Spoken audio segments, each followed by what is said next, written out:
Прийшли окупанти до нас в Україну, форма новенька, воєнні машини та трохи поплавився їх інвентар.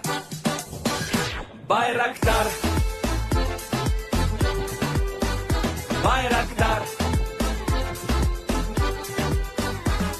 Російські танкісти сховались з кущі, щоб лаптем посьорбати довбані щі, та трохи у чах перегрівся навар.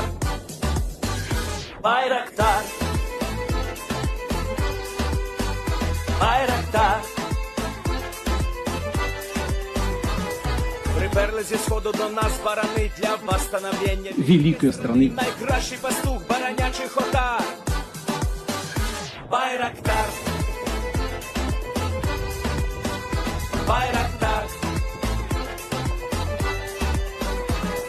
Їх доводи всяке озброєння різне, потужні ракети, машини залізні, у нас на всі доводи є коментар. Байрактар, Байрактар. Вони захопити хотіли нас зразу, а ми зачаїли на орків образу з російських бандитів, робить примар. Байрактар, Байрактар.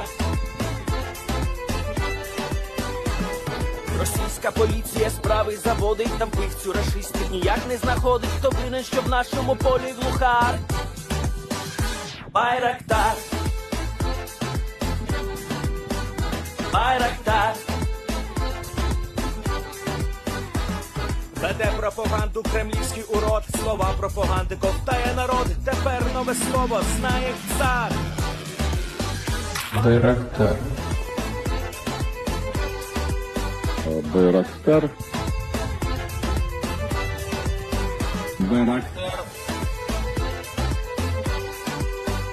Байрактар. Байрактар.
Yes.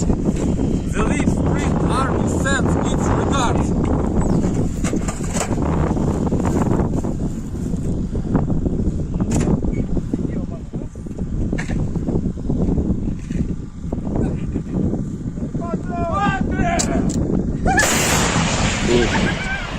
Русский военный корабль. Предлагаю сложить оружие и сдаться. Русский военный корабль, иди нахуй.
Hello, everyone. I'm the Enforcer, and I'm accompanied by Enforcer Matt. And good evening, folks. It's Enforcer Matt, and welcome back to day 805 of the news. And it's good to see you all once again. And Russia's seaports are engulfed in flames. I'm telling you what, and the Russians are getting pushed back hard. And it's good to see you all once again. And of course, we are going to be covering the past 24 hours of the news of the war in Ukraine, as we have gotten the confirmation that we needed today. The Russian forces have been stopped dead in their tracks. Every offensive has been halted by the Ukrainian armed forces, and not only that, in the southern front, we have seen that the Ukrainians have even pushed the Russians back and have retaken the village of Urozhaine. This is major news and is showing that as U.S. support is continuing to flow into Ukraine and into the forward forces, we are seeing that they are making massive progress in not only stopping the Russian army, but turning the battlefield situation around as of today, just weeks after the U.S. support finally began to officially flow back into Ukraine's hands. This is amazing news and is in complete contradiction of almost every military analyst inside of the United States, around the world, as we are seeing that the Ukrainians again have clutched what appears to be a long fought, it will be a long fought, but inevitable victory again in the hands or the face of near defeat by Russian forces. This is absolutely incredible stuff, and is once again showing us that the Ukrainians have a lot left in them. And as the first line in the Ukrainian anthem goes, Ukraine is not yet lost.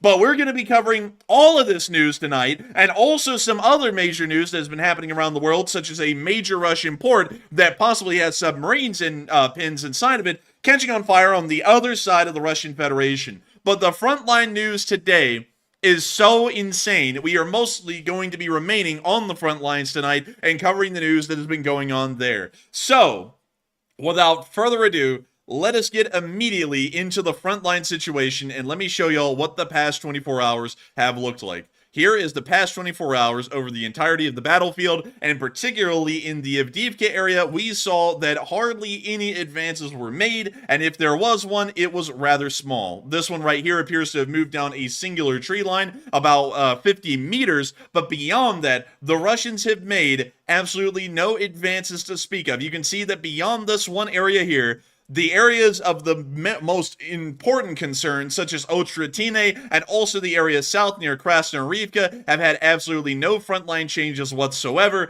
and Russian forces have been stopped dead in their tracks in the most important offensive that is being conducted at this moment across the entirety of the front line. Not only that, but up in the area of Bakmhut, we also saw that Russian forces did move forward around the village of Vesely, although this is largely wide open country fields, and the advance, while being quite wide, was a very shallow move forward. This is showing once again that the Ukrainians are holding Chasiv Yar, another major battlefield that the Russians have been fighting over and trying to vie for control on. Not a single move was made in this area of the battlefield today by the Russian Federation, once again showing that the Ukrainians have control over the battlefield as of today. Not only that, but unbelievably, in one of the most battled over axes in the Zaporizhia front, the two most battled ones being the village chain in between Velika Novosilka and also Makiivka and Robotny as well, we saw that news came out today from the top of the armed forces of Ukraine that the Ukrainians have pushed forward and have recaptured the village of Urozhaine as of today. This is a major sign of things to come, as the areas around Urozhaine, or the village chain as a large part, and also the area around Robotny, are the most heavy concentrations of Russian forces to be seen across the entirety of the southern front. The fact that the Ukrainians were able to finally take Urozhaine, which has been held by Russian forces since the early part of 2022, is a sign that the Ukrainians not only have the willpower to move forward and try and achieve offensive objectives, they actually now have the ability to do such a thing. Even if this is a small step forward, this is a massive step in the face of many Russian offensives, all the way from Robotny and all the way up into the Kremenna Forest that have been going on since really the beginning of this year.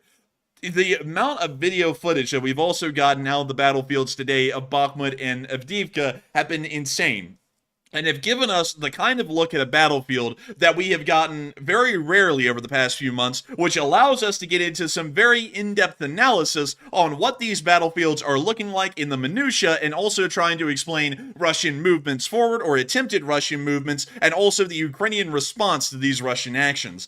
This moves us directly into the most important area of the Battle of Avdiivka, or the Battle of the Fields of Avdiivka, which is near the village of Urozhaine. Urozhaine is the linchpin right now of the entire Russian offensive that is spanning the area around the E50 highway. And let me make sure that we're getting the name of that highway correct, because I remember it being the E50, and it is the E50 highway. The Russians are attempting to create a large encirclement, or a large pocket, moving down the highway near Makiivka, and also through the fields near Urozhaine along this railroad berm, which you can visibly see right here, spanning the area of the countryside, to attempt an encirclement of the Ukrainian forces near Makiivka on the E50, and force them to withdraw further away and towards the town of Pokrovsk. The Russian forces are hoping to do this because by capturing Pokrovsk, they will be cutting off major supply lines that will be feeding the Ukrainian forces at Konstantinivka and Chasiv Yar, meaning that their only supply lines left would be from the areas of Slovyansk and Kramatorsk down the M03, which is incredibly close to Russian front lines and would jeopardize a lot of Ukrainian supply positions by putting them under Russian fire, or possible Russian long-range heavy artillery fire on these highways.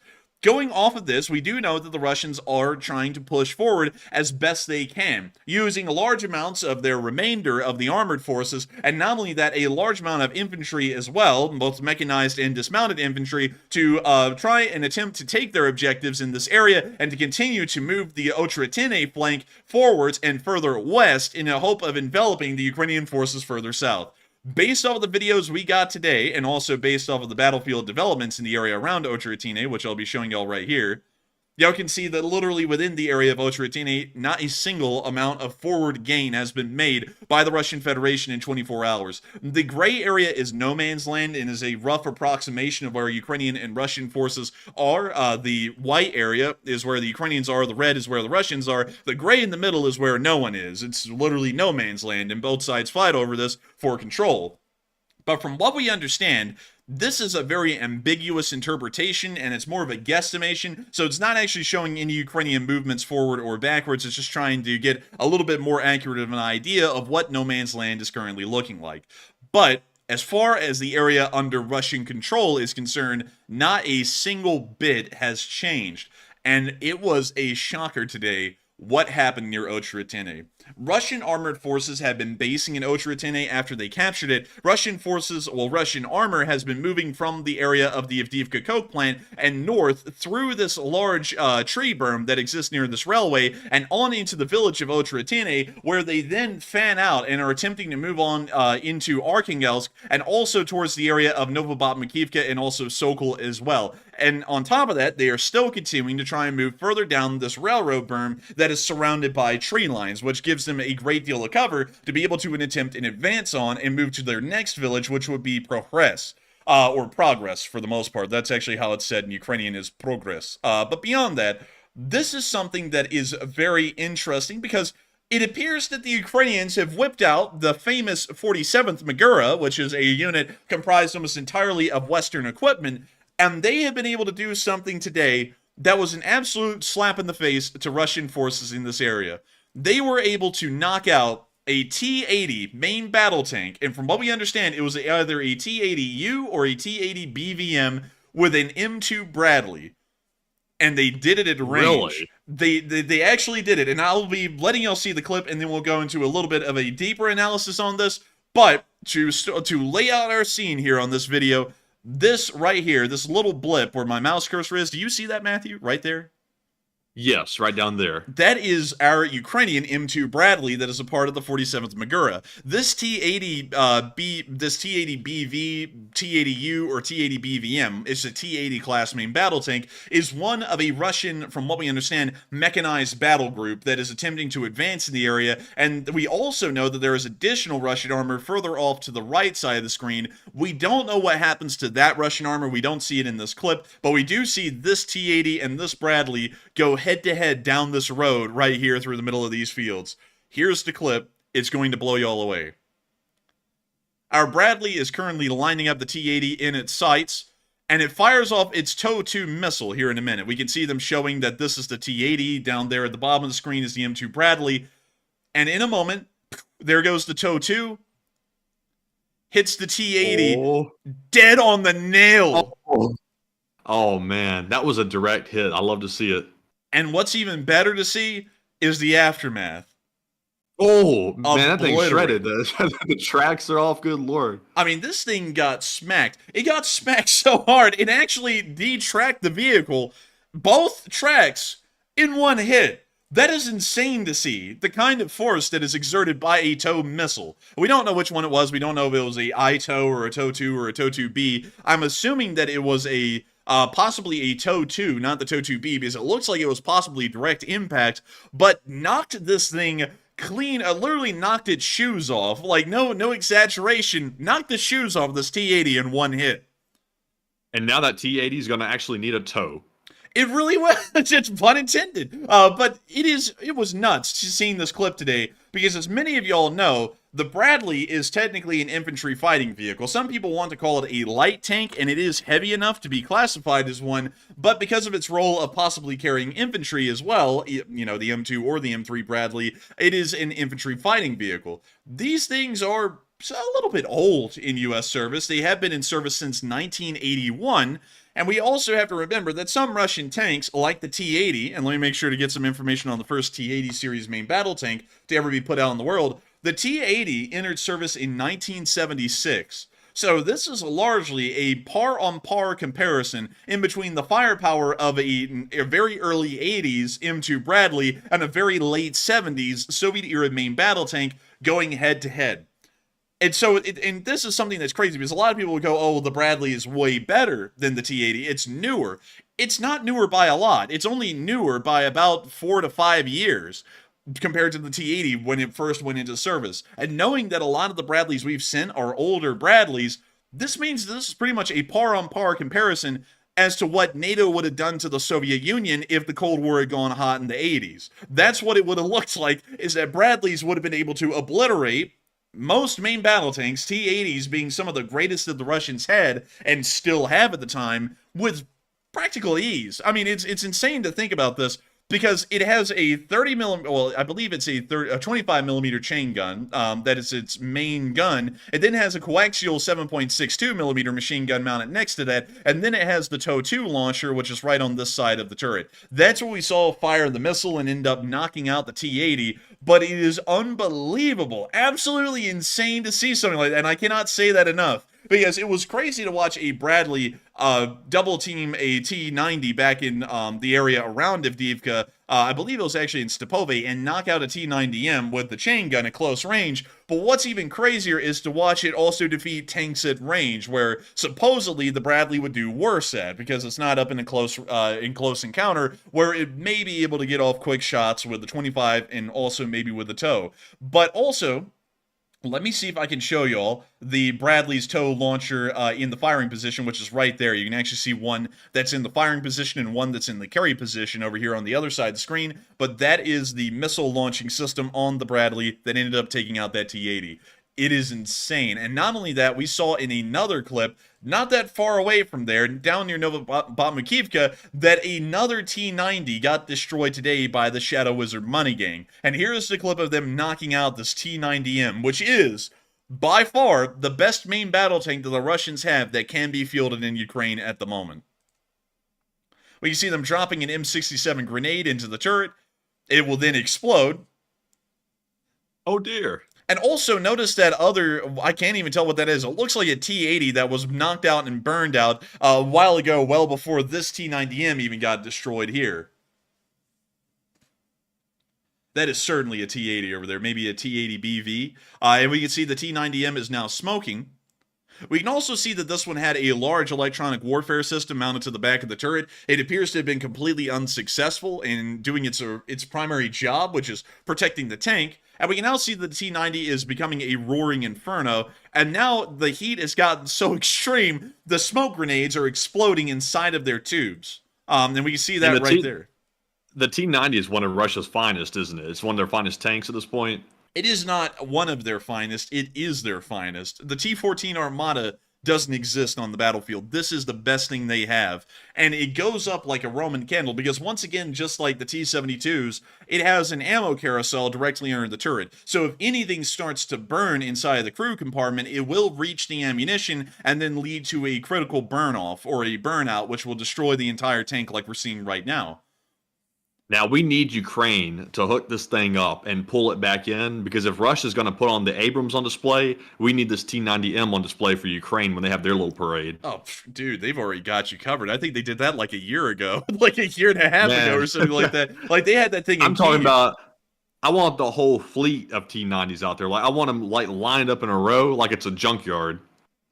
Man, well, why in the world would you want them lined up like a junkyard when the Russians have already done that free? Look, they're already all out there. I mean, we don't even have to do any work. They did that for us. But moving on from that little clip up in the area of Urozhaine, armor losses have been high in this area of the battlefield from what we've been able to see in video and picture evidence, and also from what we understand, to go to the satellite view to try and show this a little bit better, and also cross-analyzing this with our deep state map. From what we understand, Russian forces are attempting to move on from Makiivka and Urozhaine into the villages of Arkhangelsk and Novoalexandriivka. But the thing is that Novoalexandriivka, Yekhanivka, Novoselika Persha, Umanske, and also Netayvolove and Karlivka are all part of a major defensive chain, a secondary defensive line that was created by Ukraine in the event that the first defensive line from Berdichi to Tenenke would be overrun. Now that that area has been overrun and the Russians are moving forward, the Russians are now hitting this defensive line, and at the exact same time they're hitting that line, U.S. support is also starting to finally reach the Ukrainian frontline forces. And this means that this is a double whammy for the Russians. Not only are they having to go up against pre-prepared defensive positions along a large swath of the front line, they're also having to go against a brand new and refreshed Ukrainian armed force that has brand new ammunition and artillery to be able to help them out in stopping Russian advances. Moving on into that southern area that is getting a little bit closer to the front lines, or more so the next second defensive line, we got to see that near the area of Semenivka, there were some soldiers of the 3rd Brigade who are continuing to operate the M2 heavy machine guns and also other equipment, while they're continuing to try and hold Russian forces back. Of course, this is only a part of the Ukrainian defensive efforts of the 3rd Brigade. The 3rd Brigade is one of the famous stormtrooping units that was first seen and really brought to fame near the area of the Battle of Bakhmut, much like the Fighting 93rd has been. After the Battle of Avdiivka started to go south due to the collapse of the 110th Brigade within the northeastern quarter of the city, the 3rd Brigade was rushed in to fill in the gap, and so far they've remained in the area, continuing to try and hold the front lines or inflict high losses on Russian forces as the Ukrainians have slowly been pushed back through the fields. Now that the situation is starting to change and the Russians are being stopped and even turned around and pushed back in some places in the southern front, it appears that the 3rd Brigade may be shifting into a hardline defense instead of a soft defense, where they are now going to be pretty much digging into their positions on the second defensive line and trying not to give in any ground, knowing that the Russians are now running out of steam, and also they're starting to pick up momentum on the Ukrainian side. Moving on from these pictures, and a little bit further down the line, we also got a really nice look at one of Ukraine's most dangerous sports. Many people like golf. Me personally, I'm kind of alright with golf. It's not my most favorite thing, but beyond that, we did get to see that a little golf cart from the Russians was wandering around in the fields today. I guess they were trying to find their golf ball, maybe, I don't know. But it appears that golf is a very dangerous sport in Ukraine. Observe.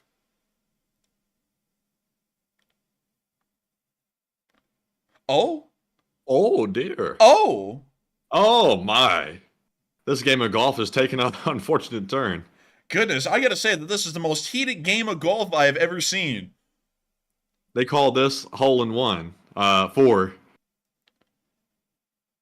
Damn, man, what was that, a clown car? How many guys were in that thing? Dude, I was just sitting there quietly watching, and I was like, 1, 2, 4, 7. I was like, dang, there's so many people on that thing. But as you can see, golf is still quite dangerous in Ukraine, and it's ill-advised to try and play golf at this moment out there in the open world. You know, as things are going on, you know, a whole war. Speaking of which, we also got a very interesting overlay today that was made by some folks over on on the Reddits, and they were able to compile Ukrainian vehicle losses and Russian losses in the fields just to the east, well, really the west, sorry, of Tenenke. Tenenke is a village that is right here, and through these fields, just here, west of the village, they were able to compile picture and video evidence to catalog Ukrainian and Russian losses that have all been sustained just in those fields alone.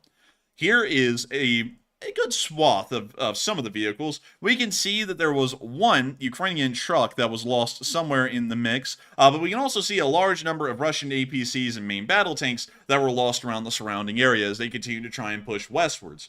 Then, in the next picture, we were also able to see a Ukrainian BMP that appears to have been lost in the middle of the field, but once again surrounded by a myriad of different kinds of Russian armor. We can see a T-72B3 right there, a BMP series APC, a MTLB most likely, along with a second one, and then another MBT, and sadly I can't tell you which one that is, but 2 main battle tanks and 3 APCs lost for 1 Ukrainian BMP lost over the same area of ground.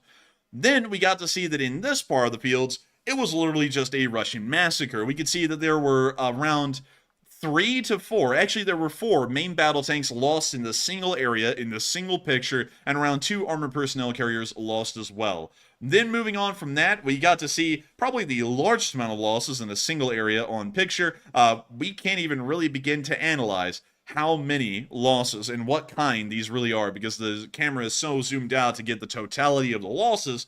We can't really tell y'all how many or what type these really are. We can say that there's 1, 2, 3, 4, 5, 6, 7, 8, 9, 10, 11, 12, 13, 14, 15, 16, 17 Russian vehicles lost in this one picture. But sadly, any breakdown beyond that is next to impossible.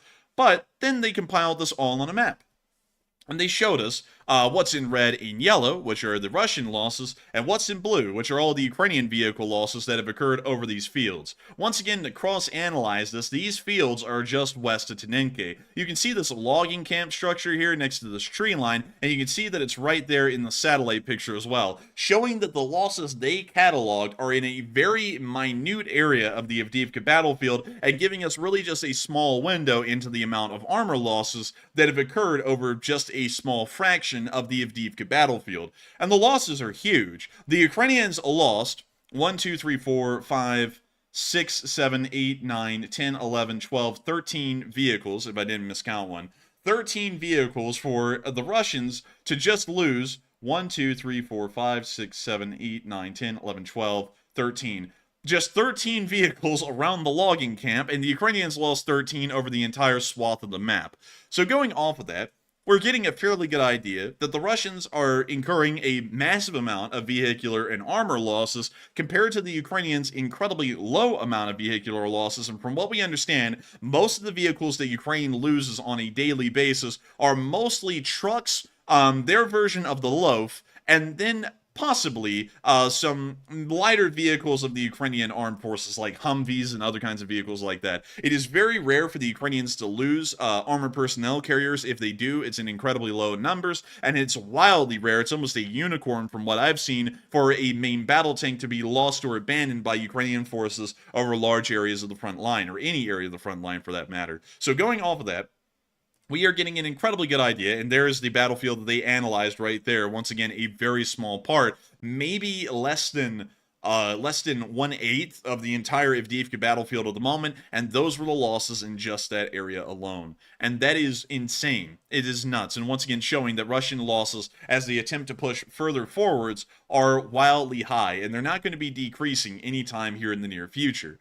Moving on from that little bit of news in Tenenke, and a little bit further on down and into the area of Makiivka and Makiivka, which is a very southernmost part of what we are going to be calling the Makiivka battlefield from now on. We're actually going to be switching the name from Avdiivka to really the Battle of Makiivka, because both of these flanks are really attempting to encircle the Ukrainian forces that are on the E50 highway at Makiivka. We got to see that down here, the 60th Brigade ended up blowing up a BMP. And here's the clip. But we can see them dropping a bomb into the driver's hatch of the BMP. And also, this is one of those rare BMPs that has the BTR-80 turret. But we can see that it's now on fire. And it's burning nice. We can see it from a good distance away. We can see it from everywhere. I guess the Ukrainians just made that one a little bit rarer in the world. It is going to be a museum piece. Maybe the Russians ought to put in Kubinka.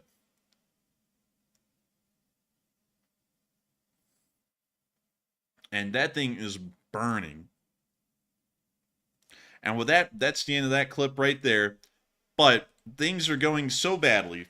It's going so badly for the Russians, really everywhere. Not just in Avdiivka, but in Bakmhut, and also in the south, in the area of Zaporizhia, that we have heard that there has been the return of someone who is very famous in the war on the Russian side, someone that had an entire defensive line along the southern front named after them. Many people would know that this guy kind of disappeared after the Wagner coup because it was found out that he had a little bit of involvement in coaxing Yevgeny Prigozhin, head of the Chernovagna Wagner, to conduct the attempted coup d'etat against the Russian government. He disappeared since then, and no one's really known where he is. But we found out that today, Surovikin is returning back to Russia after he's been in Africa for pretty much an entire year. Here's the clip of him on a jet wearing a Krispy Kreme hat and flying on his way back to Russia to start doing, I guess, things for Putin now. Apparently he's now in their good graces again. But here he is on his phone. Летаем с Богом, Съедешь. Богом. Дай Бог всем удачи. Oh, hello, people. I'm still alive. It does look like he's in the Russians' good graces, though. It looks like he's on some type of private aircraft of some sort. Pretty lush and nice looking. They must need something really badly from him. You know, Matthew, they must need something really badly. And I also got to say, this takes a brief moment. I think we'll have to take a brief moment here, Matthew, to talk about the absolute travesties and crimes that this guy has conducted inside of Africa, because many people have been noticing here on this channel, in particular in the live chat right now while we were showing this guy, that he appears to be in a little bit larger than when he left. And I gotta say that the Russians are absolutely the sickest people on earth, because this guy alone is making sure that the famines in Africa continue to be worse than they ever have been, because this guy has been hogging all the food. I don't know how he did it, but he's ended up getting fatter while being in Africa, which is known for almost being in endless amounts of famine.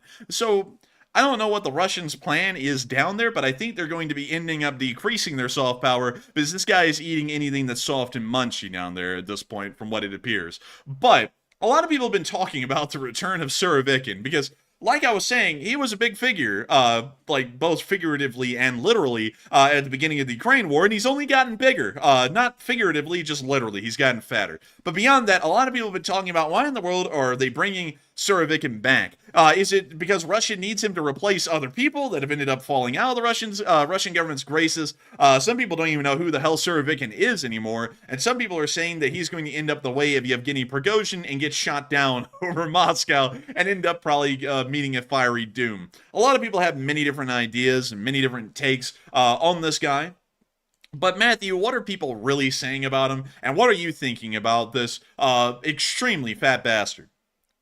So we are hearing that the guy who allegedly is single-handedly responsible for causing the African famine, Russian General Surovikin, has returned to Russia from exile. And what do you think is the reason? 51% said Russia needs him to replace some people, and it looks like 19% said Russia wants to eliminate him, 18% said who the hell is General Surovikin, and 12% said unsure. And if you do recall, way back, it's actually a pretty long time ago now, when the Wagner coup happened and Prigozhin was on his way to Moscow, Surovikin went missing after the Wagner coup got basically extinguished. He went suddenly missing. And then after that, he was seen here and there, and then all of a sudden, he was exiled to Africa. He left Russia and was not allowed to come back. But now we're seeing him returning to Russia on that private jet we saw in the video. And my only guess is Putin needs him back for some reason. Either his generals are going to need to be replaced in the future, and Surovikin is the only possible guy they could have chosen to replace someone, or they're getting so desperate because of losses, they simply need to put him in an administrative role of some sort, and they need him back for that reason. But I do remember the guy. It's been a good minute since we've seen him, about a year or so, but he's back. But Enforcer, what say you? I would have to say this guy is back because Russia needs him to replace the folks that have been falling out of windows. There is no way that he is going to be recovering from the stain that is on his reputation of being involved in and supporting the Wagner coup when it was happening. So I have a feeling he's probably coming back to pretty much meet the Russian version of the electric chair, which is known as the electrifying window, because falling out of it is a very electrifying experience. I would say that the guy is probably not going to replace anyone currently in the war in Ukraine, because his loyalty is already greatly in question. That's why he was sent to Africa, and recalling someone like that is the same thing they did to Prigozhin. Remember, because the Wagner coup went badly, the Russians said, let's just live and let live. Let's forget it. Let's let bygones be bygones. And then Prigozhin went to Africa for a little bit afterwards to run the Wagner businesses down there. Then when he came back, that's when he died. And so I have a feeling that Surovikin is about to end up meeting the exact same fate. Might be wrong. Who knows? But we also have to remember that this plane is not just empty because this guy is so fat and the plane can't carry anything else because he's meeting the max weight limit. It's also probably having him empty inside of it so that way they can get him used to flying alone and then end up shooting him down with the private jet on in the future. Who knows? But that's my idea, because I think, in my mind, as far as we've seen the Russian government operating just over the past 2 years alone or so, once you lose your, I guess you could say, show of loyalty to the Russian government, you never end up gaining it back. And so with that, I hope that does address that fairly well, at least in my opinion. But much like we were talking about, the battlefield situation continues to deteriorate with or without Surovikin around. And we can see that also something interesting happened today that we can only attach to the Battle of Makiivka at the moment, which appears to be an interesting little clip.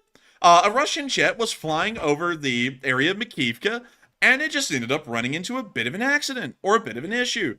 I'm just going to show y'all the clip. Y'all take it for what it is, but here's the clip.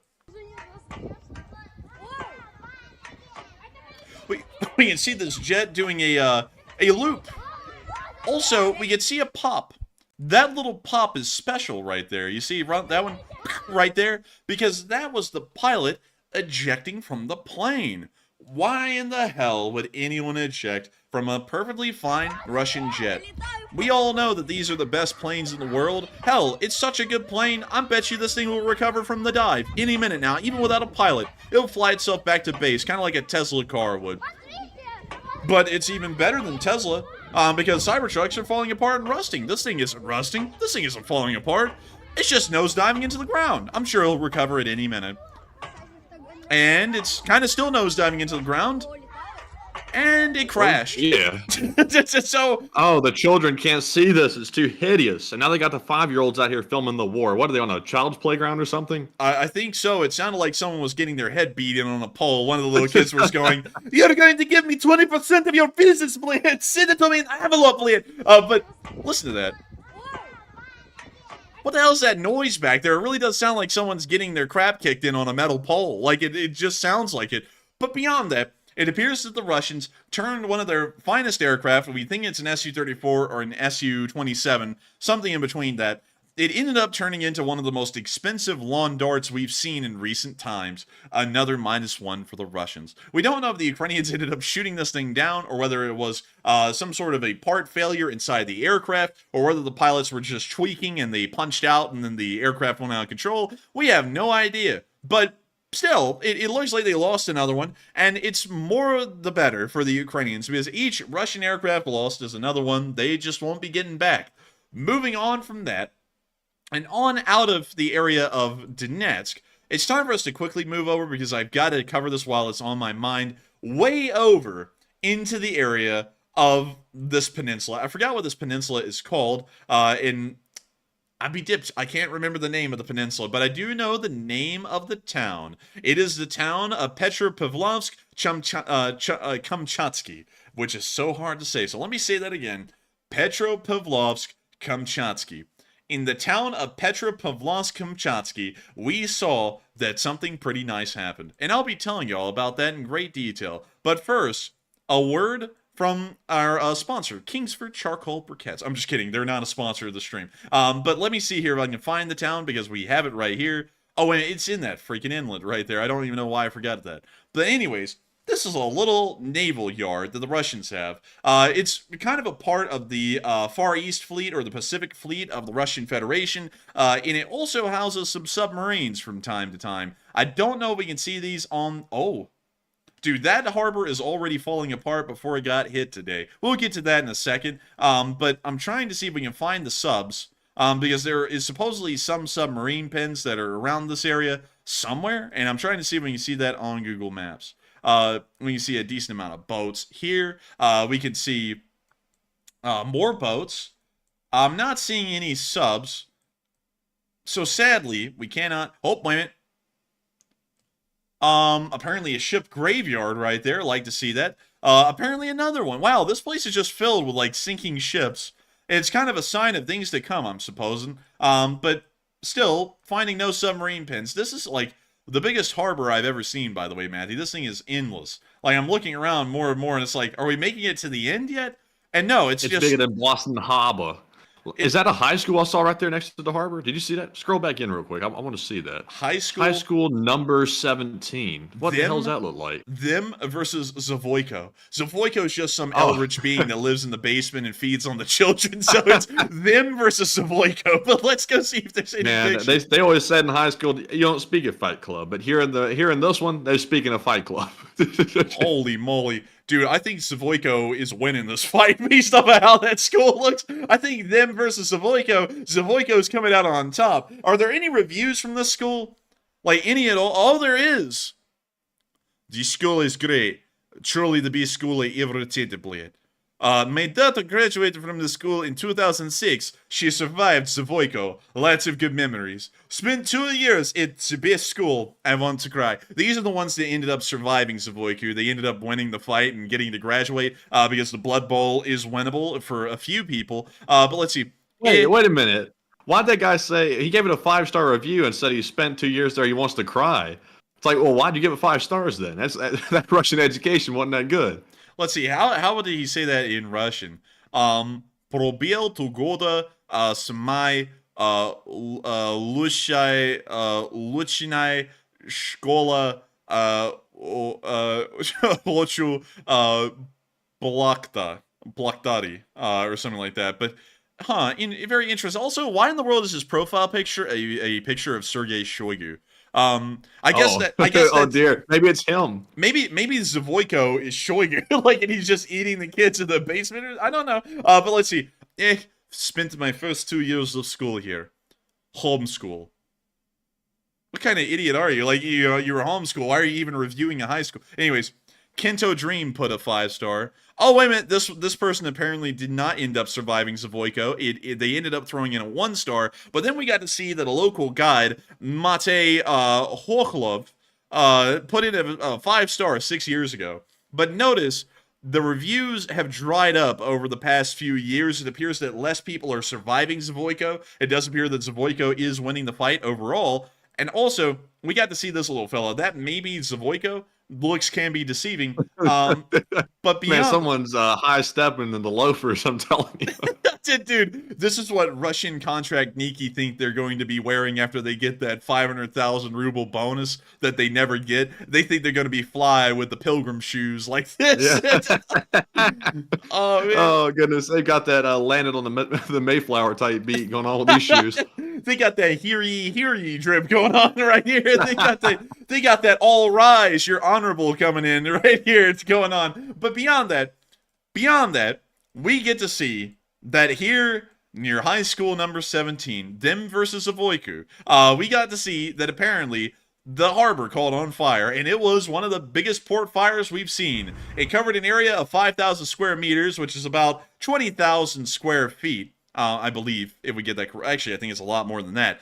But here's the clip.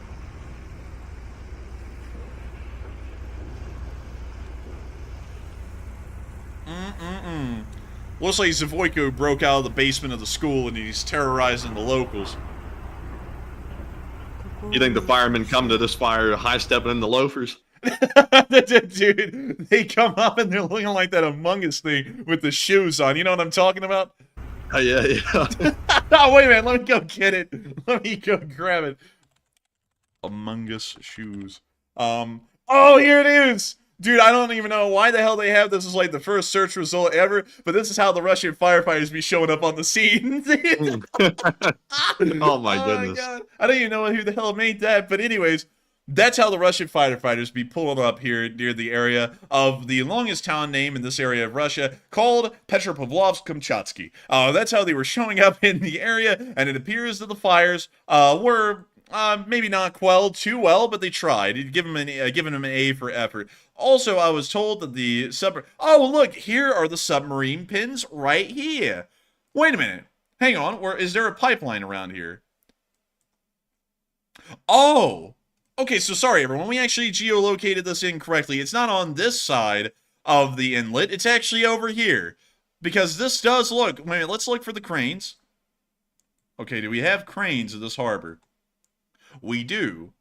So this may very well be the harbor where the subs are. And also, wow, they've really got a nice variety of subs here. They got a couple of Oscar-class submarines, a lot larger than the kilos that we've been seeing inside the Black Sea. A lot larger than really any kilos. Even the cartel hasn't seen kilos this big. And we can also see over here that they have... I forgot what the class of the sub is, but it is the long boy type. And beyond that... Also, by the way, I saw Hotmail in the live chat say that the subs are in Vilkovo. Vilkovo. Yes, that is correct. It is Vilkovo on the map. And so it does appear that the fire actually happened down here. And also, we can see this is called Russia's Hornet's Nest submarine base. It actually has reviews. I often come here for a laugh. Great spot for relaxing. The Russians are roasting their own facility. My goodness. Oh, my lord. This guy is a local guide. Let's see. Great place to swim.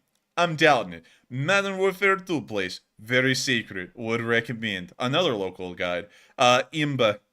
Okay. I guess that's like the relative of Simba. I live 10 kilometers from this place. Great goal. And then someone just put 5-star for the hell of it. But it appears... Ukrainian talking about great goal. They're like, this would be a wonderful place to hit one day. Dude, they're like, man, we could fit so many drones into these sub pins, I'm telling you. But also, this is very, very bare bones kind of a sub pin. You would imagine it to be a little bit nicer, or maybe a little bit more elaborate, but it's literally just wharves. That's it. That's it. That's it. Not a lot of niceness out here, but once again, when you're out in the far reaches of Russia like this, it's a miracle that they're even able to build anything at all, I'm supposing. So, props to the Russians for once again surviving in raw hell again, but it looks like it won't be paying off that well. I guess you could call them an absolute dof, if it shows up right there again. The dof. Wait a minute, they actually have pictures? Hold up! Wait, they actually do plays? What is this play even? Like... That's where they pull off those propaganda flicks and show them to the people. Dude, this is what Russian sub-captains be looking like after they hang out in Sevastopol a little bit. Be looking a little ghoulish, you know what I mean? But it's Chris's mom on the left. Yep, I never thought we'd see the day where Chris's mom was back on camera. Like, oh my lord, it's like a Sasquatch sighting. And also, this over here, those are the enforcer haters. They dwell in the basement and their beards grow really long because they don't shave or bathe. But beyond that... Oh, man. Never mind. We will withhold comment. But wait, is this... Oh, look, it's the Russian Navy. Out there doing their thing. And we can also see more pictures that were taken of the place. But beyond that, it actually appears that you can get really close to Vilkovo. And there's no pictures allowed, apparently, near Vilkovo. But we can drop down in the street and see that overall this place looks like the back rooms. Best way to explain it, we can't even really tell what it is. But still, the port did catch on fire, and I have a feeling that things are going very swimmingly for the Russians there. I don't think the fire was the worst thing that's ever happened in this place. It's kind of like a freak show around here. I'm not gonna lie. I think the fire might have been maybe improving the look of the docks. Let's drop down over here and let's see if it looks like the back rooms again. Okay, so this is right behind the doof, and we can see that. Oh my god, dude, I wouldn't live here. Me personally, I'd just be built different. Wait a minute, these are real Gopniks. They're like Slav squatting and everything. Like, look at them. Man, look at the text color on that sign though for the building, man. What the hell? The white, the black, and the red. That's got some reminiscent of something else. It's like whoa, whoa. And also, let's see what does these signs even say? Okay, so this is another school. This is school number 2. And then we can see that it says Tochka Posta. Wait a minute, post period? Maybe. Yeah, that's what that means. Like post period or period post or something. I don't know. But let's see here. This has izveret televinini or something like that. Uchestok 78, which I have no idea what that is. But this is a school apparently right here. That is a Russian school. That is rough. Good lord. Well, luckily we don't live near the area of Doof or Goof, one or the other. But moving on from that far out port, it appears that the subpins may have ended up getting close to being damaged or may have suffered some sort of damage. We don't really know the exact details at the moment, but hopefully we'll be able to get more as time passes on. And time will pass indeed. But moving on back from the other side of Russia and back into Ukraine, we have continued getting more and more news of what's been going on in the front lines and the massive accomplishments that have occurred today. Before we get back into that, though, and before we leave Russia entirely, we were able to see that a Russian electronic warfare system was destroyed, and we were also able to hear the Gregorian chants in the background. But here's the clip. When you see the drone flying around, and we can see it coming on in to hit this electronic warfare system. It's apparently not doing the electronic warfare part of the electronic warfare system too well, but the drone hits right there, poof, hits the system, disabling it. Isn't that nice? Put an LSA in the chat if you think that was nice, and I bet a lot of y'all will. And so with that, we're now moving on from that little bit of news, and we're now going to start rolling on into a little bit of the info that we got from our location unknowns today. But before we do, we have to talk about what's going on with Shoigu, Gerasimov, Etanona Propasnobliet. What is going on with these folks? Do y'all think that the Russian generals, Shoigu and Gerasimov's time, may be limited in the Russian military? Do y'all think that their time is running out? Do y'all think that they'll be assassinated soon? Do you think they'll be relieved? Not in that kind of way that ends up honey trapping a U.S. sergeant into Russia. Not that kind of relief, but another kind of relief, usually involving a window and several stories in between them and the ground. Some people are saying that Putin has no other choices, and he has to keep them around because they are the goofiest balls that ever exist in Russia. And some people really don't know what to think about it. They just know that these guys suck. But beyond that, Matthew, what are people thinking about this, and what are you thinking about it? All right, so this poll question says, do you think that Russian General Shoigu and also Gerasimov, do you think their time may be limited in the Russian military? It's a pretty evenly split poll, actually. It looks like 39% said yes, they will be assassinated soon, and 33% says that they will be relieved soon and not necessarily assassinated, and 19% said no because Putin has nobody else to choose from. And on this one, it's a bit tricky because I have been hearing quite strong rumors in the background that Shoigu is at peril right now because Putin is not very happy with him because Putin wants to use him as a scapegoat, but he really can't do it, though, because he has nobody else to replace him with. Shoigu is basically their only option at this point. So now we're seeing people around Shoigu, the underlings around him, getting prosecuted for sort of like what's considered in Russia really petty corruption. I think that is a warning sign to Shoigu that his time could be limited, but I don't think they're going to come out and assassinate Shoigu right off the bat like that. That'd be a little bit too obvious, and also I don't think Putin can really afford it right now. So they may be relieved at some point, but right now I think he's kind of like stuck in a rock and a hard place. I think Putin really has nobody else to choose, so I'm with the 19%. But Enforcer, what say you? I would have to say that in my honest opinion, one of them may end up getting arrested and then killed in prison soon. Probably Gerasimov, if anyone, because Shoigu is the top guy. I mean, he is the bricklayer of all bricklayers, Matthew, as we all know. He is the general chosen from the masonry.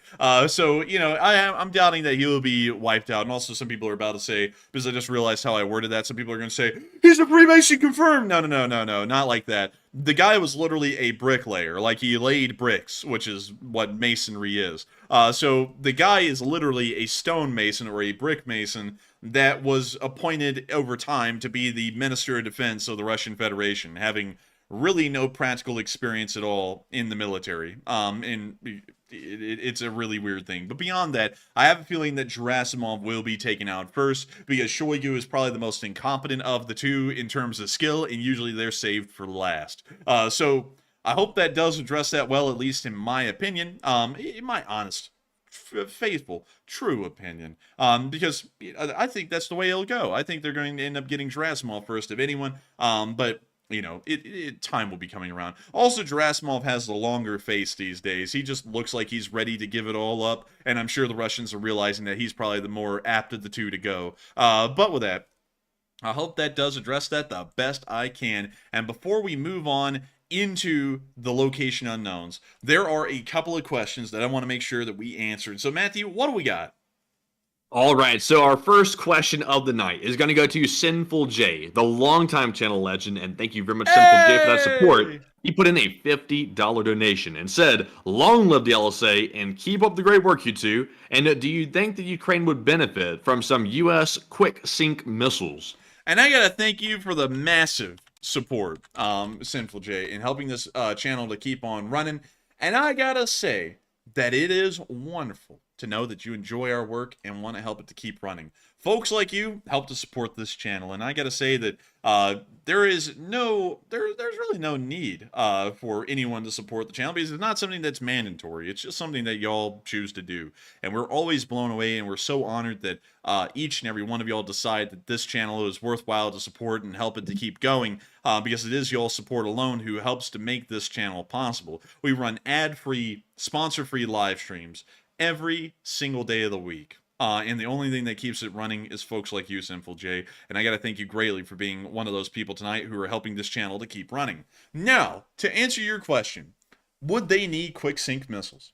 Yeah, I mean, I don't think it would hurt. The Black Sea Fleet is largely gone at this point. So I would say that quick sync missiles wouldn't be a top priority, but if they could get some to Ukraine to help to destroy the remainder of the Russian Navy in the Black Sea and put them to the bottom, that probably would be a good help for Ukraine, or at least a good help for the Western world strategically. So I would say that it's certainly not the highest priority thing for the Ukrainians to receive, but if we were able to just out of the blue send a few to them and see how it goes, I think that that would be something that we should look into doing, so that way we can just, screw with the Russians a little extra, make them cry a little harder, because they've already lost a large part of the Russian Black Sea Fleet. So if they can continue to lose the remainder of it, the more the merrier, because it's just less ships that the Russians will have in the end. But with that, I hope that does address that the best I can, Sinful J. And thank you so much once again for helping this channel to be possible,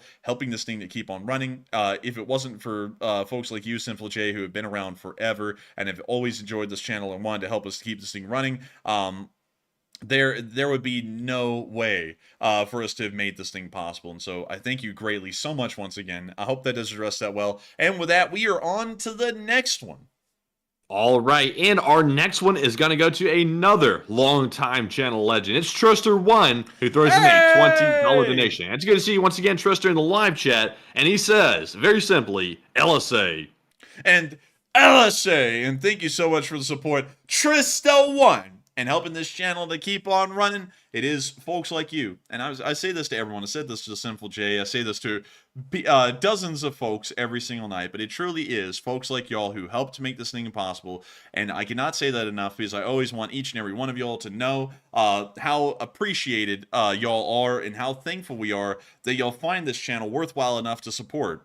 Because the reality of it is that this channel has existed, like I was just saying a moment ago to Sinful J, for 805 days entirely off of y'all's generosity and kind-heartedness towards us, and helping us to be able to do this as a full-time job and a business. And we owe a massive debt of gratitude to everyone who supports this channel, everyone who watches this channel, but especially to the folks who support the channel, because y'all help to make it possible in the background for us to pay our bills, for us to be able to do this as a job, as a living, and I cannot thank you enough, Trister1, for supporting this channel and helping us to make this thing possible. And of course, long live the Lee Spring Army. The Lee Spring Army will never die. And thanks to folks like you, Trister1, and thanks to everyone else who's here tonight, who's hitting the like button, and everyone else who's also supporting, this channel will continue to remain possible, and will continue to remain on air, continuing endlessly to cover news from around the world, and making sure to support Western interests wherever they may lie.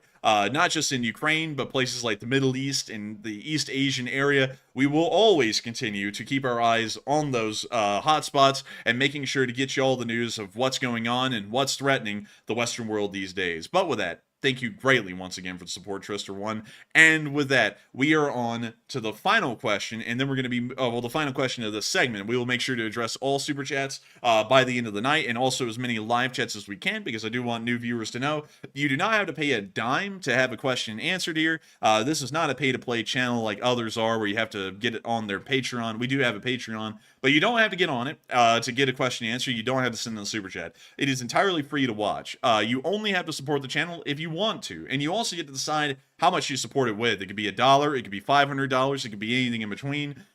So I just want y'all to know that we will get to a lot more questions as the night goes on. But for now, this will be the last question we're addressing, and then we're going to get back on into the news so that we can hear all of the major feats and accomplishments that the Ukrainian armed forces have been able to conduct today. Another day of the second day, really, of miracles that have happened in the war in Ukraine. And so with that, what is the last question of this segment, Matthew?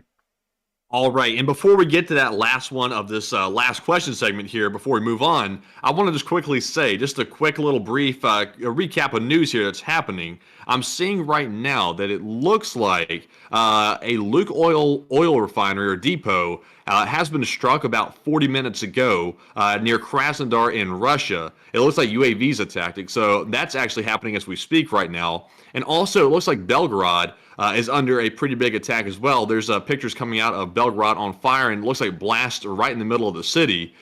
So pretty big deals happening right there on both of those. I'm going to keep an eye on it because it looks like the news is pretty fresh on it, but pretty big deal. And I think the Enforcer's also taking a look as well. Yes, and we are confirming at the moment that there is an attack that has occurred pretty much in the downtown of Belgorod, and we will be getting pictures of that here in a second for all of y'all. And we also, Belgorod on fire, let me make sure to put that there. And we also got to see the Ukrainian drones have stricken a oil depot in the area around Krasnodar and have ended up setting it on fire as well. It appears that at the moment, while we are live on air, a Ukrainian drone strike is happening throughout the entirety of the Russian Federation. So we are going to be getting into that in just a second. So hang tight, everyone. We're going to be getting into this breaking news that's happening while we're live on air. But before we get to that, I do want to make sure that we answer this last question of this segment, and then we're going to get into the news that just happened moments ago. All right, so the last one of the segment goes to Panama Floyd, another channel legend, and he threw in a $50 donation. And huge shout out to you, Panama, for that very generous support. He says, half of mine about your opinions on Crimea at the moment. He said in parentheses, I want to play beach volleyball there one day in the Crimea, by the way. And he says, in the other half, for one from the chat, please, and LSA. And LSA, baby! And I got to thank you so much for the massive support, Panama Floyd, and helping this channel to keep being possible, helping it to keep on running, because Panama Floyd, you have been someone who has been here forever, a name that we have known as a legendary name. And, you know, it's crazy to think about it, man, because folks like Panama Floyd, Sinful J, and Trister1 are names that are just like household names to us. Like we just know y'all. They've been here forever, man. Yeah, they've been here forever. We know y'all as like folks, as pretty much just friends, not like just random viewers or anything like that. And that is, it's crazy to think about. It hit me when I was like Panama Floyd, Sinful J, and Trister1. I was like, hell, they've all been around forever. And it's like what an assortment of questions. But still, beyond that, it's great to have you here tonight again, and I thank you so much for supporting the channel and wanting half to go to your opinion on Crimea, and half to go to the live chat. And we will make sure to put half and half, kind of like a milk mix, you know, like those, well, the cream mix, half and half. So, your opinion on Crimea, you want to play volleyball there. Not a bad idea, because if y'all didn't know, back in the Soviet days, Crimea in particular, as well as Georgia, were really like the resort regions of Russia. There was a massive amount of resorts that were built by the Soviet Union along the Georgian coastline, and there also was a massive amount of them built inside of Crimea as well, particularly on its western coast, in between the areas of Yevpatoria and Sevastopol. And these areas actually have some pretty nice beaches. I'll show them to y'all right here. These are some pictures of the beaches out there in Crimea. I mean, it's not bad. I mean, it looks a lot like, I guess you could say, Devon or Cornwall in the United Kingdom. The beaches look pretty similar there. But what's also really interesting about the beaches is that they're not really made of sand. They're more so made of rocks, like you can see right here. That's weird. It looks like I can't tell if I like that or not, actually. I think I'd rather have sand, to be honest. Well, you know what's even crazier? I'm going to blow your mind, Matthew. Beaches like ours here in the South, here in the Gulf Coast, which are made of white quartz sand, and they naturally occurred like that. Nowadays, we artificially replenish the sand on the beach, but back in the day, it was a naturally occurring sort of a sand. It's actually quite rare in the world to have that. In most places, the beaches are made of rocks. And I believe in France in particular, if I can find this, their beaches are made, some of them, of very porous black rocks, if I can find them. And let me see if I can. Let's see, these look like they're actually made of some kind of sand. I mean, this is rare. This is wild. Let's take a look. Dang, this is like... Oh, dog. This is like quicksand. Also, cute dog. And that dog is trotting, man. But also, this guy just, I guess, did this on a ride. But dude, that looks like quicksand. I'm not gonna lie, a little bit. Kind of looks like Biloxi, Mississippi sand, if you know what I'm talking about, Matthew. You know what I mean? Man, this looks like the landing on, what's it called? Not Normandy. What was that other one? Dunkirk or something like that. Yeah, you know what? They may have filmed that around here. I think they actually... No, I think they actually filmed that at Dunkirk or Pas de Calais, one or the other. But let me see if I can find the Black Rock Beach or beaches in France, because I remember seeing a picture of one and I was like, whack. I was like, that is crazy. And I'm not really finding one at the moment. Maybe we're getting close here. Let me see if we are. No, there are rocks, but it's not like the black rocks that I've seen before.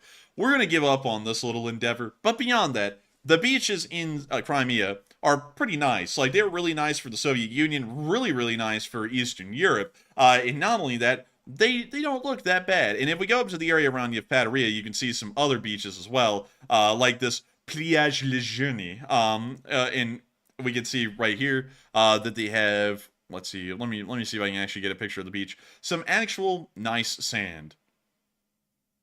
That is nice sand, man. That's very fine sand. Like a very, very fine, fluffy looking sand. It looks wonderful. And look at that water, Matthew. It's like clear water. And look at this water. That is the water of Soviet industrial waste. But, but beyond that, on some days it looks really good. On other days, not so much, but that is literally perfectly clear right there. That's actually really impressive. But still, beyond that, I would have to agree with you, Panama Floyd. I would want to go swimming in Crimea one day, and one day we will. Hopefully, when the Ukrainians retake Crimea or eventually fight the Russians out of the peninsula, hopefully we will see that swimming in Crimea becomes a reality for us Western folk again. And so with that, thank you for the massive support, Panama Floyd, and we have to make sure to get your live chat, and then we'll be moving on into the location unknowns. So Matthew, what is our live chat question sponsored by Panama Floyd? And this live chat question is going to go to Jaka, who says, will Poland protect Ukraine's skies? And one came out and said that, and I'm not sure if it's official, though. They will not protect Ukraine's skies. Currently, they're actually arguing with the rest of NATO to be able to shoot down Russian missiles that fly over the Ukrainian border and into Poland for brief times. They're still arguing about that. So I do not believe that the Polish are going to go from fighting about protecting their own airspace with the rest of NATO to then immediately extending an umbrella over Ukrainian airspace as well. So from what I understand at the moment, no country is providing air defense for the Ukrainians in their own skies. That is something that the Ukrainians have to do on their own at the moment. And so with that, thank you for the massive support, Panama Floyd. Thank you greatly for helping this channel to keep on running. And thank you for sponsoring us a live chat and also giving some opinions on Crimea. Moving on from that and on into the breaking news that we just got, we heard that Belgrade has just been attacked, and we have gotten a picture that shows that a central area in the city appears to have been hit heavily and is on fire. We can see right here that there is Linta, and then it says, Mi October. Oh, wait, my October, I think, maybe, But beyond that, the middle of the city is on fire right now and appears to have been stricken by a drone. Not only that, but moving on from the area of Belgrade and down into the area of Krasnodar Krai, where we heard that the Russians are crying a Krasnodar, we got to see that an oil silo was just hit as well and caught on fire. Седьмой прилет. Да. He sounds so frustrated, Bliat. Why does it all have to catch on fire, Bliat? We're going broke. He's like, that was supposed to be my arson, Bliat. He's like, I'm so angry, Bliat. But very nice to see, and wonderful to know that the Ukrainians are conducting a large drone strike on the Russians right now. Moving on from that and on into our location unknowns, we also got to see today that a Ukrainian drone has apparently been made that can fly 300 kilometers an hour, which is pretty damn fast for a small drone. X, устанавливаем туда электронику, готовим его к финальной покраске, устанавливаем переднюю видеокамеру в носу, аккумуляторы, контроллеры, всю электронику, систему управления. We hear the lo-fi hip-hop building up in the background. We heard, and I was like, no. It was like, none of that.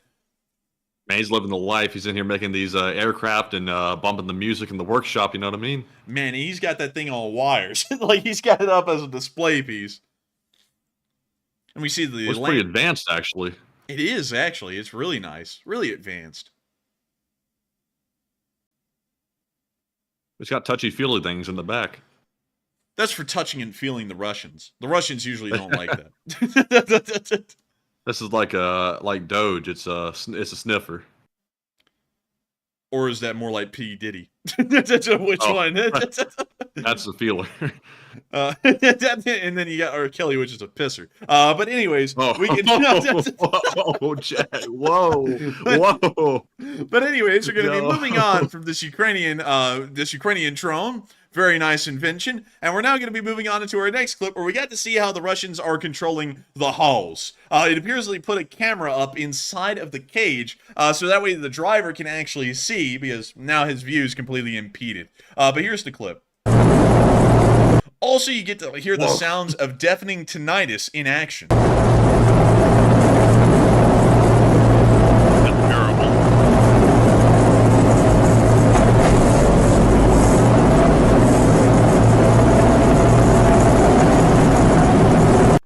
Dude, we got this man out here like he's in the 30s hitting the levers. Like he's hitting the levers to steer. Dude, how primitive. I forgot that the T-72s were like that, because Abrams, let me see if I can show you all the Abrams driver's position. Because Abrams actually have a steering wheel-ish kind of a console that the driver uses. Actually, here's a really good picture. It's a cutaway of an Abrams hull, but you can actually see how the driver sits in the Abrams. He's literally just laying back down there, relaxing.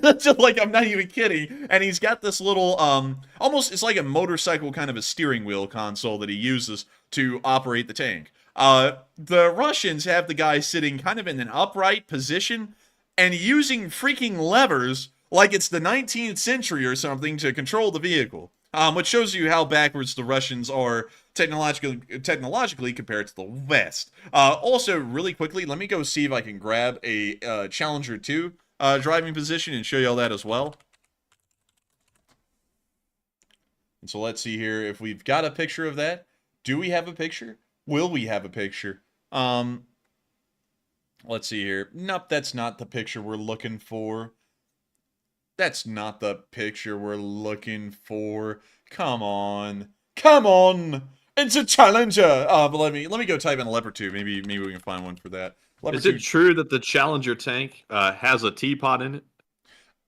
Yes, it actually has a tea brewer. I forgot what it's called, but it's like a kettle thing that can actually boil water for tea. But it's very posh.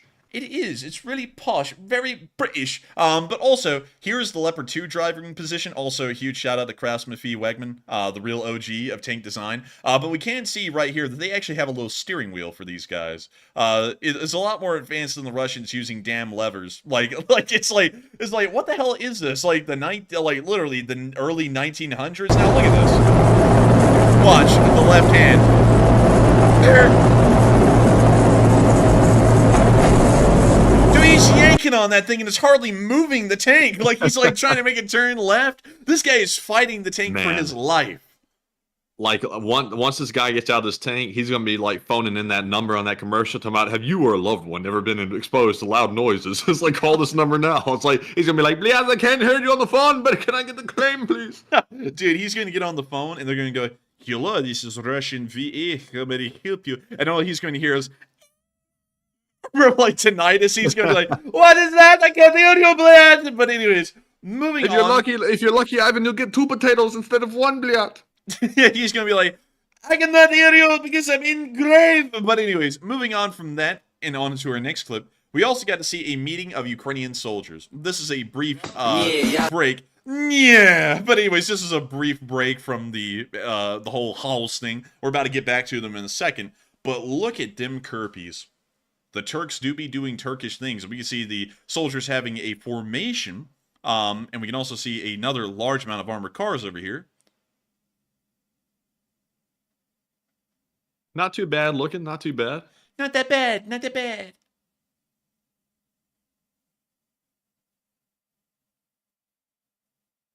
Nice field. And they're all just standing there. And that's the end of the That's clip. what you do in the military. You hurry up and you wait. Exactly, Matthew. You boiled it down to a science. Moving on from that, we also got to see a new house. Oh, it's a store. Look at that. It's tasty, period. It's Vkutsna i Tochka. Look at that. I mean, that is impressive right there, man. And look at this. Oh man, I don't know if that tank store, that tasty period store, I don't know what they use as the meat. It's probably not horse meat. I don't know what type of meat they use. They use orcs. Meat.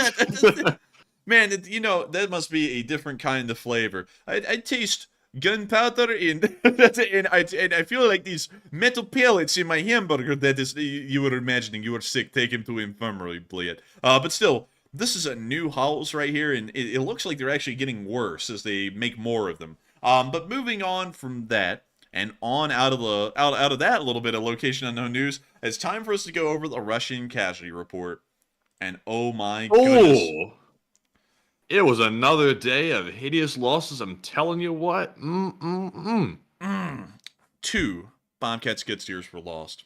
We're talking about this is war losing right here for the Russians. But in reality, 970 Russian soldiers were wounded and killed over the past 24 hours, along with 19 armored personnel carriers, 40 supply trucks, 13 main battle tanks, 30 artillery pieces, 11 drones, and 2 cruise missiles. The day was good. It was great. And the Ukrainians are once again showing that it is on the up and up for them, and it's on the down and down for the Russians. The Russians are simply going to seethe, and they're going to cry.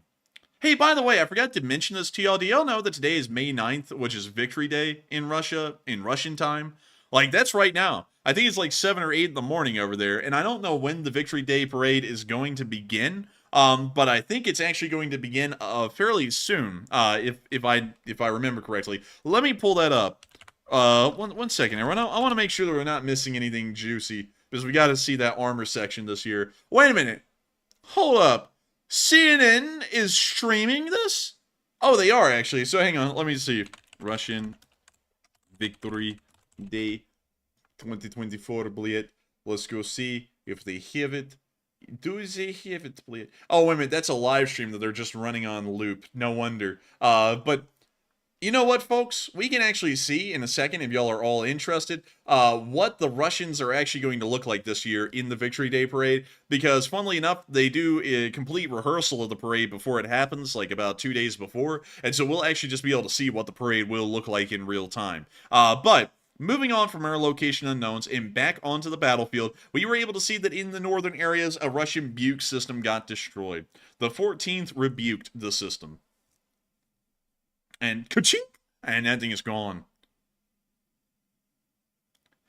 Casting brilliant light across the surface of the Earth, bleed.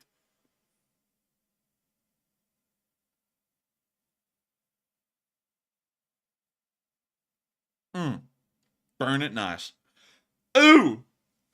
And that's the end of that clip. It's wonderful to see. And we're now going to be moving on from that and down into the area of the village of Poltava. Not to be confused with the major city of Poltava, which is over here. But in the town of Poltava, we got to see that a Russian supply post got hit by a HIMARS today.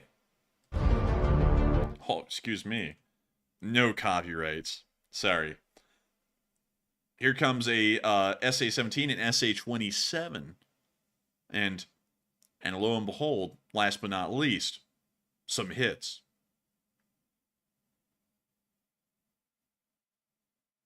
What time's that parade come on? Have you already said that? Oh, I sadly don't It's know. 3 a.m. It's like 7 in the morning over there, but let's see. When is Russian Victory Day Parade Moskva? Thursday, May 9th at 10 o'clock in the morning. So it'd be about like 3 hours from now. So our stream, I think, will be over by the time that begins, sadly.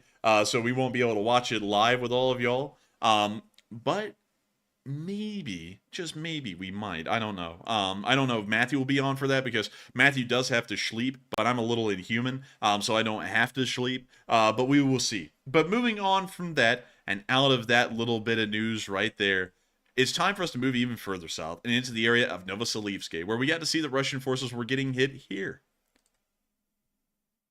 Let's see. It looks like 10 a.m. in Moscow, Russia is 2 a.m. in our time.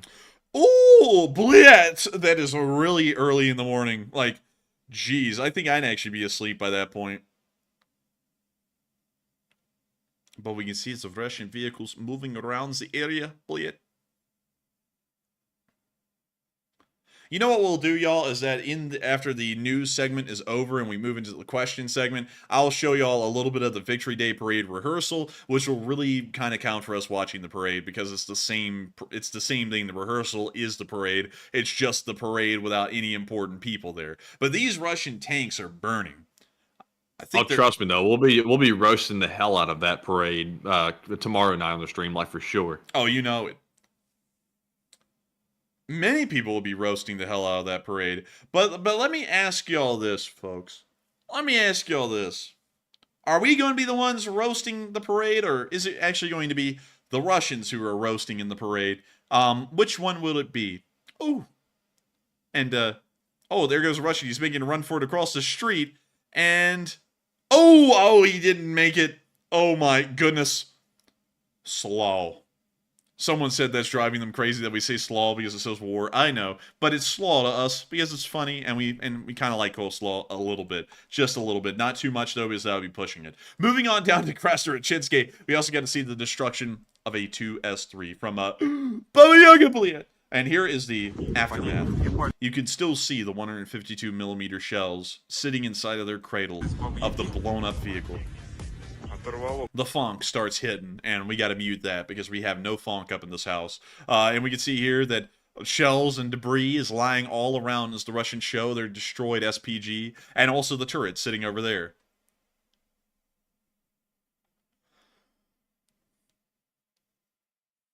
And we see him walking up on some trash. That's pretty normal.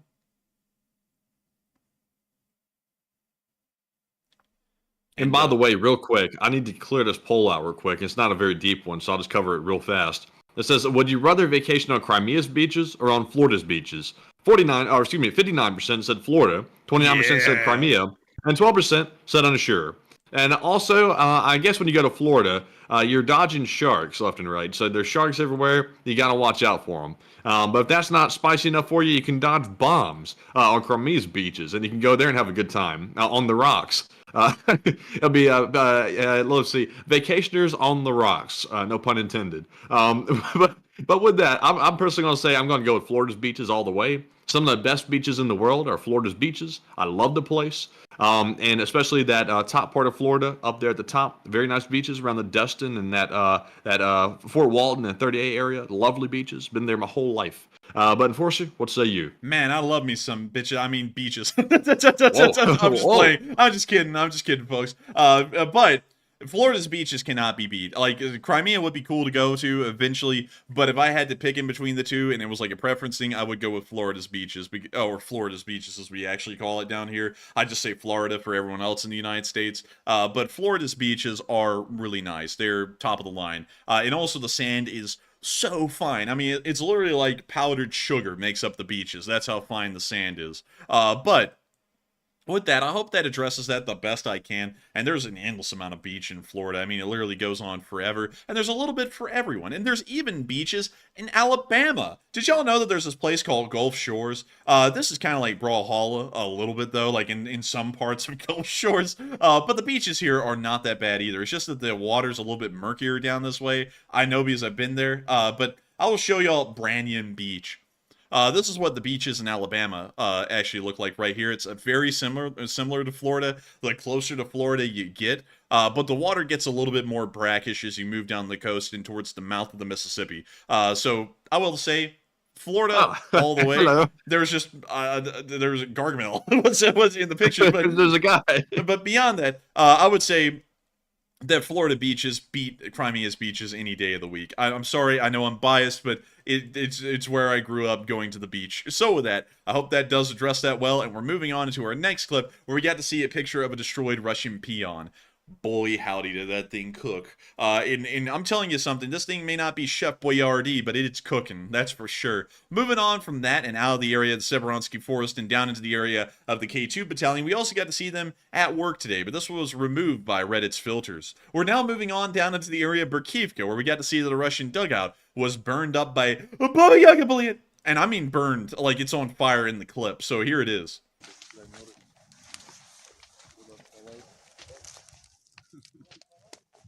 Зато углей дохуя Now шашлыки. you can hear it cracking and popping. It's like a nice little campfire.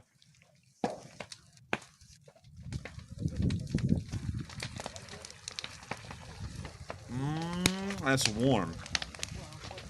Когда она еще подъедет, Ильшат?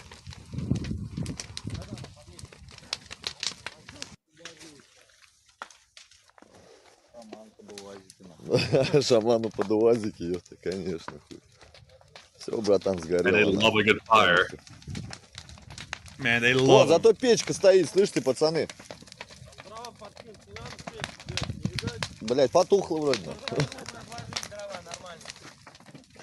Все вот так вот нахуй сгорело, бля.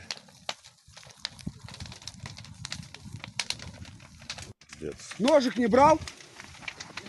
Oh, it's Срезать spreading. нахуй этот воду, блядь. Срезать и воду открывать. Да у нас там сейчас воду сгорит, ёпта. У нас по коридору сейчас пойдет все. This is the closest these Russians have ever gotten to anything close to a heater. Moving on from that and into our next clip inside of Bakhmut, we got to hear that apparently the Russians are running an underground winery because they drained the toilets with champagne because there's no water. Ugh. So, in Bakhmut, tomorrow, Artemovsk will open a champagne winery. It is located at an underground level. Here is the sword. There is no water here. And they wash it off with champagne wine. Here, I open the tap. And it comes from the toilet. Here comes the champagne. And he's just kidding. It's not wine. It's actually just crappy water. I mean, they're hardly getting water in Bakhmut at this point, and the water that they do get is really bad quality, so he's calling it champagne because it's got the kind of color of it. That is so nasty. We drain the champagne, we wash off the shit. The smell is not transmitted to the camera. Well, this is champagne. You can believe it. Now, I'll try champagne. Oh yeah, bull. In general, something only does not happen in life. You have to do it like this. Interesting, in short. It is pumped. Glazed. What type of descriptive terms are these? Well, okay. Bakhmut. Underground. A bottle of wine. Champagne. Zero suppressed. Wait a minute, they're not kidding. It's actually like, they actually have a champagne winery. Like, and they're using it. Wait a minute. I thought they were joking. I'm not gonna lie. Oh, that is disgusting. Disgusting. That's gross even.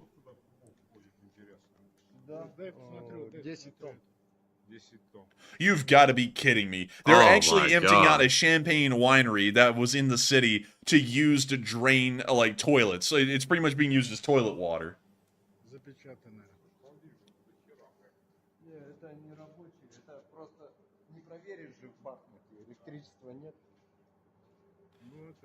No way! Wait a minute, this was a real winery. They're just pouring out champagne like that? That is gross. And then not only that, that is wasteful. You know, like, I'm just saying, folks. I'm just saying. I don't drink, but still, I always heard that champagne was like a higher quality wine, so just pissing it away, literally, it seems wrong. It just seems wrong. But anyways, moving on from Bakhmut, we got to see that they paid for this dearly, as the Ukrainians ended up bombarding them today with Mi-8s. Here they come.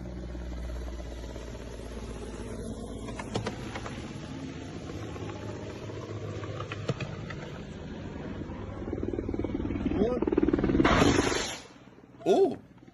Oh. Very close.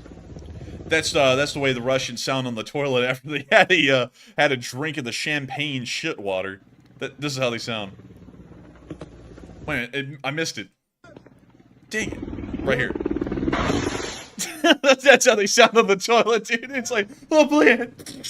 But anyways, that's the end of that clip right there.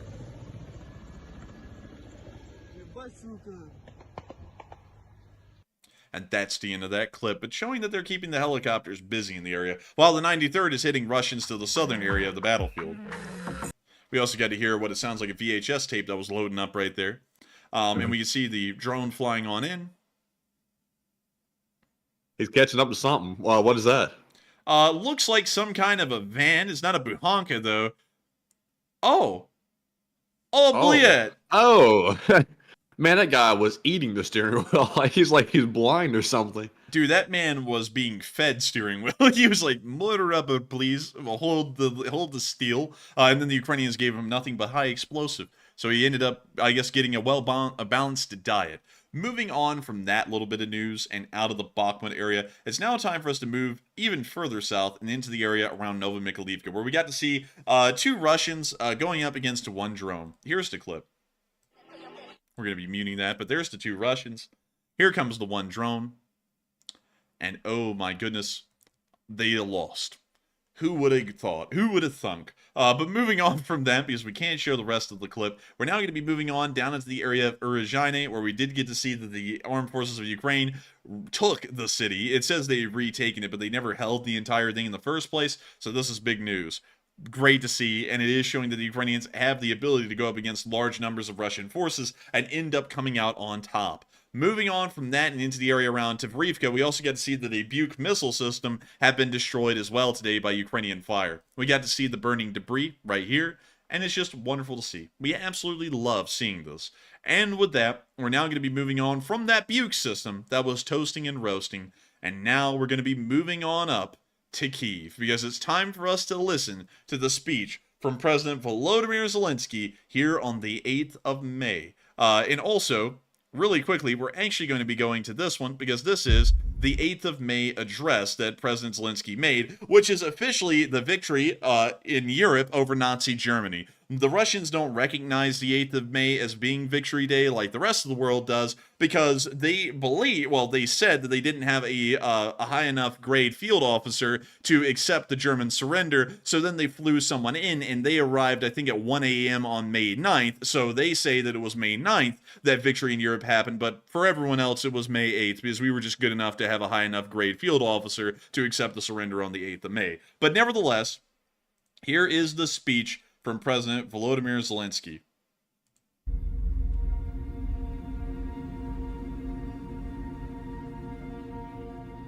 Вони вриваються у твій дім. Hang on, everyone. I want to see if we can actually get subtitles here. I'm actually going to have to go to the president's website and see if we can find one with the subtitles. So hang tight, everyone. Videos? Let's see here. This would be... I think this is it.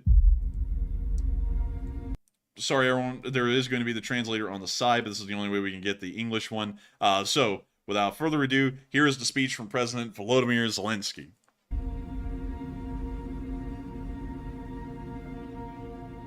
Вони вриваються у твій дім. Приходять убивати, спалювати, страчувати. Вони не шкодують нікого, літніх людей, жінок, дітей. Вони звірі. Це спогади тих, хто пережив окупацію нацистів. І це спогади тих, хто пережив російську окупацію. Однакові жахи, злочини однакових нелюдів. 80 років тому мільйони українців боролися, аби нацизм програв назавжди. Але сьогодні українці знову протидіють злу, яке відродилось, прийшло знову, хоче знищити нас знову. Армія нелюда, який вбиває, катує, стирає з лиця землі мирні міста і села. Зло, ім'я якому російський фашизм. Скорочено РФ. Свідок цьому – цей підвал у селі Ягідне на Чернігівщині. Рашисти загнали і тримали тут майже місяць усіх жителів села, усіх 350 людей, всіх дітей цього села. 80 дівчаток та хлопчиків. І наймолодшому з яких 1,5 місяці.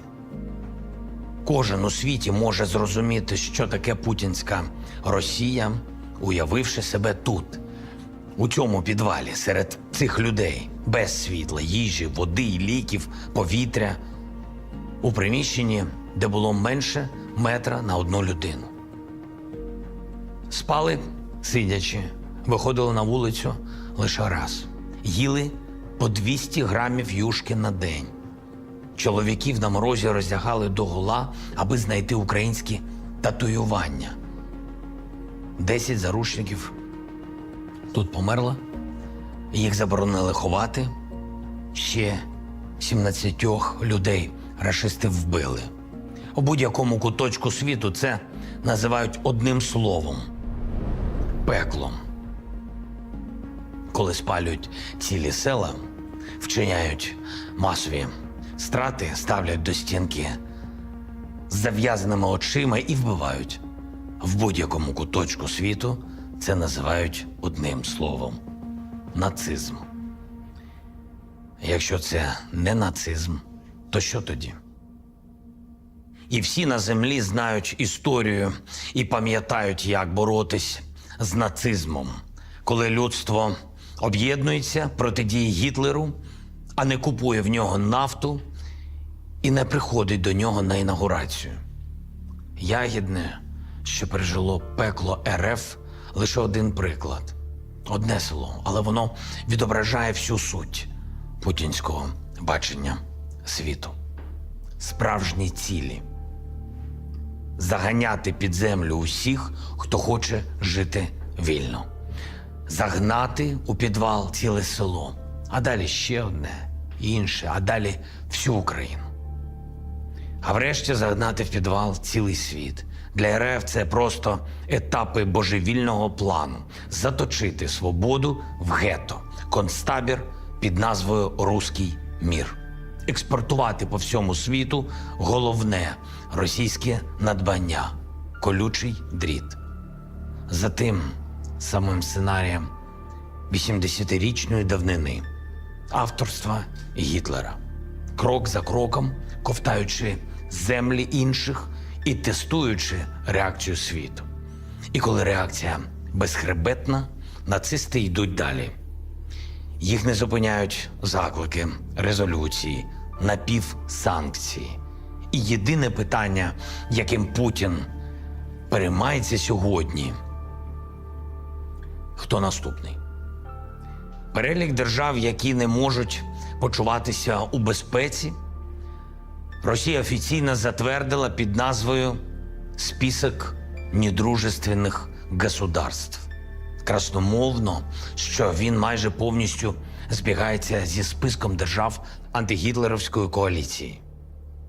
Ті, хто переміг нацизм – вороги для сучасної Росії. Країни Європейського Союзу, Великобританія, США, Канада і загалом майже 500 держав. Вільні, демократичні і незалежні, що в сучасній кремлівській ідеології значить небезпечні, а отже мішені. Світ не бачив загрозу, світ проспав відродження нацизму. О 5 ранку 24 лютого 2022 року. І сьогодні всі, хто пам'ятає Другу світову і дожив до наших днів, відчувають дежавю.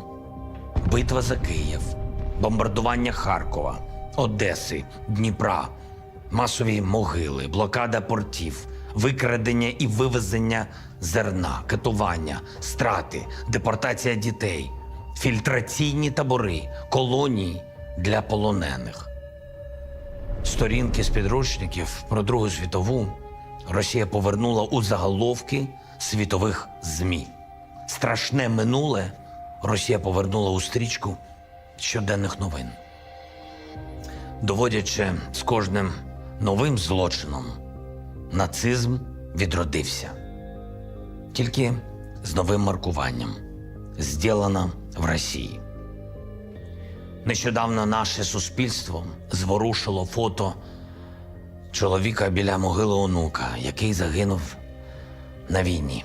Батько цього чоловіка загинув від рук нацистів. Життя його онука забрали російські окупанти. І це лише один з мільйонів прикладів, які ставлять між нацизмом і сучасною Росією знак «дорівнює». Сьогодні ідеї Гітлера звучать російською мовою. Злочини нацистів вчиняються під російським прапором. Відмінність формальна. Новий вермахт, який вдерся в Україну, носить на рукавах двоголового орла. Нові фау – це калібри і кінжали. Новий люфтваффе – міги і сушки. Нова свастика, зетка, новий Гітлер-Югенд – юнармія. Таких паралелей десятки, таких наслідувань сотні. І якщо сучасний Кремль походить на Третій рейх в усьому, то й кінець його має бути ідентичним. У новому Нюрнберзі, в місті Гаага. Як і у 1945-му, це здатен зробити тільки об'єднаний вільний світ. Об'єднаний у антипутінську коаліцію. Не словами, а діями здатний зупинити нацистів Москви, не дати новому злу поширитись на весь європейський континент, а згодом на весь світ. Здатний допомогти Україні перемогти російський нацизм, допомогти собі, допомогти світу, аби довести відданість словам «ніколи знову», аби ніколи знову було актуальним. Дорогі українці, жителів села Ягідне тримали тут 27 днів. 30 березня 2022 року село було звільнене від рашистських окупантів. 19 квітня розміновано нашими силами. Це символ того, що історія повторюється. І кожен, хто прийшов нищити нас, врешті-решт тікатиме з української землі. Частина наших територій поки що залишається окупованою. Частина наших людей в полоні. І це означає, що наша битва триває. І сьогодні, в День пам'яті і перемоги над нацизмом, згадуючи мільйони українців, що разом з іншими народами боролися і перемогли, ми віримо і наближаємо новий день нової перемоги. Коли вигнання нацистів з України, про яке ми читали у підручниках історії, відбудеться у реальному житті. І подія середини ХХ століття станеться знову і увійде в історію 21-го століття. Історію спільної перемоги над російським злом. З Днем пам'яті і перемоги над нацизмом у Другій світовій війні. Слава Україні! And Herom Slava. And Herom Slava. And with that, that is the end of the speech from President Volodymyr Zelensky here on day 805 of the war in Ukraine in commemoration of Victory in Europe Day, the 8th of May of 1945. Now, nearly, I believe it is 79 years in the future from 1945, which is absolutely insane to think about, and also an interesting way for us to wrap up this news segment of the stream. We're now moving on into the second segment, which is where we get to talk to all of y'all. We get to talk about whatever y'all want to talk about, whether it be history, whether it be anything, really. I mean, like, it could be a hood review, it could be literally anything. And of course, you do not have to throw in a super chat to have a question answered. I do want to make that quite clear, because I have seen some people who have been saying, oh man, my question hasn't been answered. And do not worry, the questions do get answered. Live chats do get answered. But we do have to make it through the super chats first to be able to get to the live chat second. So if you do want to have your question answered guaranteed, super chat is probably the best way to go because we always address each and every one of them. But we do try and address as many live chats as we can as well. And so with that, Matthew, take it away. All right, and with that, we don't have any polls left to address, so we'll be moving right into our super chat questions. But Enforcer, would you like to show people what is currently happening with the Russian Victory Day parade if we have anything to see? Oh yeah, I totally forgot about that. Like, let me go grab that. Wait a minute, hold up. Wait a minute, what? Oh wait, what's happening? Oh, sorry. I was like, wait a minute. There's a speech. I was like, they're already moving on to the speech. No, that's not real. So let's see. All the live streams, Matty, that you were talking about appear to be reruns of the 2023 Victory Day. So the real one has not happened yet at the moment. So the best I can do is get the rehearsal and show that to y'all on film. And so let me go get the rehearsal so that way we can take a look at it, because I did say that we were going to look at that, and I am a man of my word, so we have to go find it. So let's see here. Here we go. So we were able to find a video of the rehearsal of the Victory Day Parade. So let's see. This is 11 hours and 55 minutes long. Let's see. There was the flyover, rehearsal of the flyover. There's the color party, the stand-in generals for review. We want to skip past all of this. We want to get to the armored segment. So, here we go. My left ear loves this. Yeah.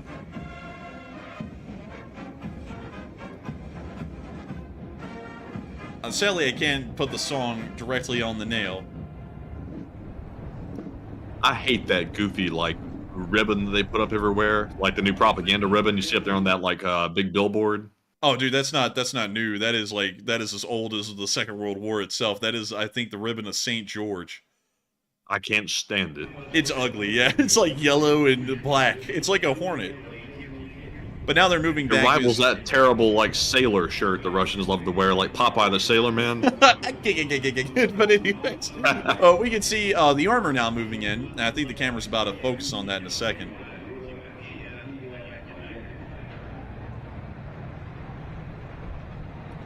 And we can actually hear the tanks rolling up.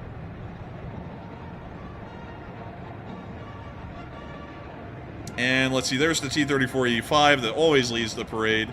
The antique. Listen to that thing. It's eating up those cobbles. I'd love to hear it. But we can see it coming on along. Mr. Lunchtime in the tank. Yeah, look at that. We got Mr. Beef.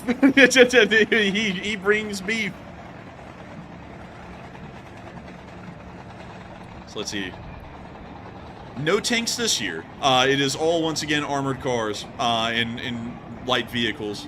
So it looks like they've completely removed the armor segment from the parade, because this would have been where usually the main battle tanks would have been. But it looks like beyond this point, there are Tiger armored cars, Akhmats, there are some Iskander launchers right here. We can see those. There are also some S-300 and S-400 missile batteries. Of course, the Topol M seen there. And then, let's see. Actually, crazily enough, that was the end of the parade. Because now it's a rerun. So no way. That was it? That was it. That was the entire armor segment this year. It's even smaller than last year, because now this year it is the T-34, some Tiger M armored cars. It looks like 4 or maybe 6 Iskander launchers, a Topol M. Well, no, I'm sorry, I missed the S-300. So the S-300 battery, a Topol M, and that was it. So there was nothing in the armored section this year at all. It's even less than last year, and that is certainly showing us that they are running out of equipment. I mean, they're running out of equipment so badly, even in the, I guess you could say, non-combatant vehicle roles, they're starting to run low. So that's giving us a really good idea that things are really just not going well for them. I mean, it really is not. And so with that, I hope that was our best look at the parade, because that's exactly what it's going to look like when they actually conduct it here in a few hours. So y'all aren't going to be missing anything. Y'all can skip out on it because it's not going to be worth watching. But that is still crazy. I mean, that was nothing, even compared to last year, which we thought was very little. Also, really quickly, let me go do this really quickly. Let me show you all the 2015 parade, because that is kind of, well, that was the one where the T-14 Armada was introduced, and I'll show you all what the armored section looked like there. So, 2015 military parade. Let's see here. There we go. Oh, they had that high definition music and everything back then too. I mean, it was Gucci high quality. So let me go to the beginning of the armored segment, which is right here. So I will show y'all what an actual normal armored segment in a military parade in Moscow is supposed to look like based off of prior years. 2015 is our best example.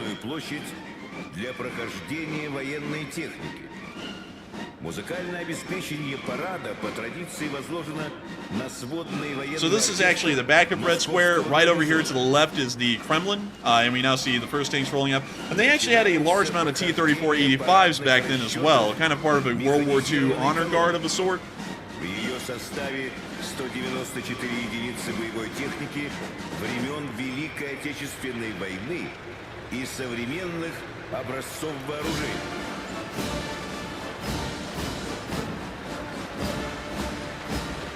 So they played Tree Tankista, and you can see the T-34-85s leading the armored column. Very large amount of them. You can also hear those steel tracks smacking onto the cobblestones, which is so loud you can even hear it through the high-definition audio track. You know, you can bump the volume down a little bit. Yeah, could do that. So there's the T-34-85s. Remember, this is 2015, by the way, so this is 9 years ago, nearly. So after our T-34-85 honor guard, reminding everyone of the Great Patriotic War, they actually followed it up with a unit of Su-85s, which are a World War II era tank destroyer. So that was the antique collection. Now compare that to this year's rehearsal, which only had the one T-34-85 in it. This was then followed by Tiger M armored cars, which you can see coming onto the parade grounds right now.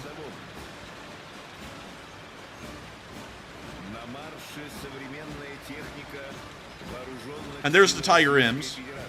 They're still showing the Su-85s, just because they can, I'm supposing. I think that a good bit of that equipment is now in pieces and pretty much wrecked on the battlefield at this point. Yeah, it's crazy. But we see the Tiger M's.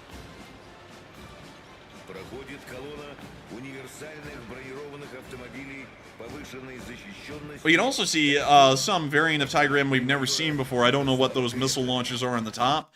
Maybe multiple Cornets. I have no idea. We've never seen that in the war in Ukraine. Now we can see the next unit being led by a BTR-80, and we can see that it's nothing but, I believe, Typhoon armored trucks. Those were not present in the rehearsal of this year's parade. They're now playing Katusha, another very famous Soviet song.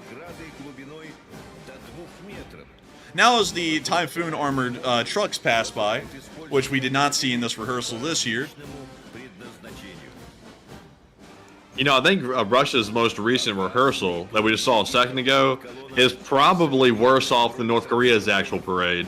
Oh, way worse off, dude. I mean, it was bad off. Like, we could look at North Korea's, but that would be too much of a rabbit hole. But we can now see a BTR-80 column moving forward right here.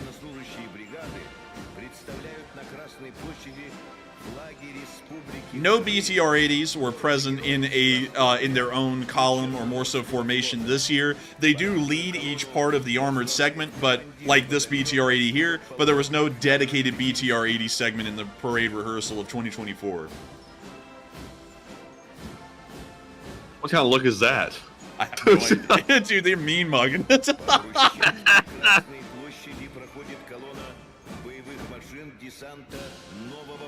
What you looking at? Now they're playing Invincible and Legendary, which is a very common song in the Soviet Army. And now, after the BTR-80s, and after they get a picture of some very patriotic kids, of course, we can then see that they're followed up by BMD-4s, which we have not seen in the 2024 parade rehearsal of this year. Those were completely absent. Not a single one was seen.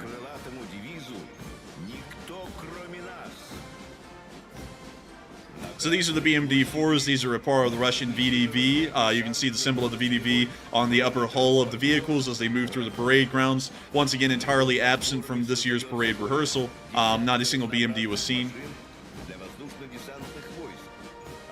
But you can see the stupid Popeye shirt right there. And now we can see that there's even more. I mean, this is like unlimited soup and salad compared to this year's parade rehearsal. So here goes the BMD-4s, and then behind the BMD-4s, let me make sure I get the name of this vehicle correct. I think these were the command BMDs without the turret. But they had an entire column dedicated to command BMDs, of course completely not present in this year's parade rehearsal.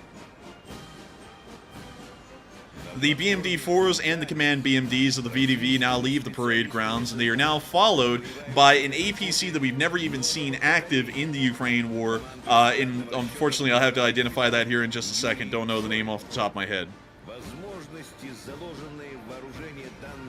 When you see Shoigu before he started to look like an idiot, and I believe, if I remember correctly, these are based off of the BMP-3, but I forgot what these things really are. They're in very limited numbers. They're not actually present in Ukraine. We've never even seen one of these active on the battlefield, but this was one of the new vehicles that they unveiled in 2015, and then it didn't go anywhere and kind of died in the development phase. But they are inside of Russia somewhere. So we can see them passing along. Once again, these vehicles were not present in this year's parade rehearsal.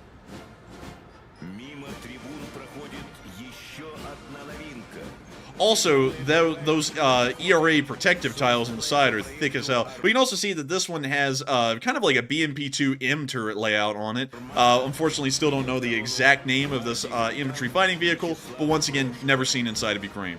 And also not present in this year's military parade rehearsal.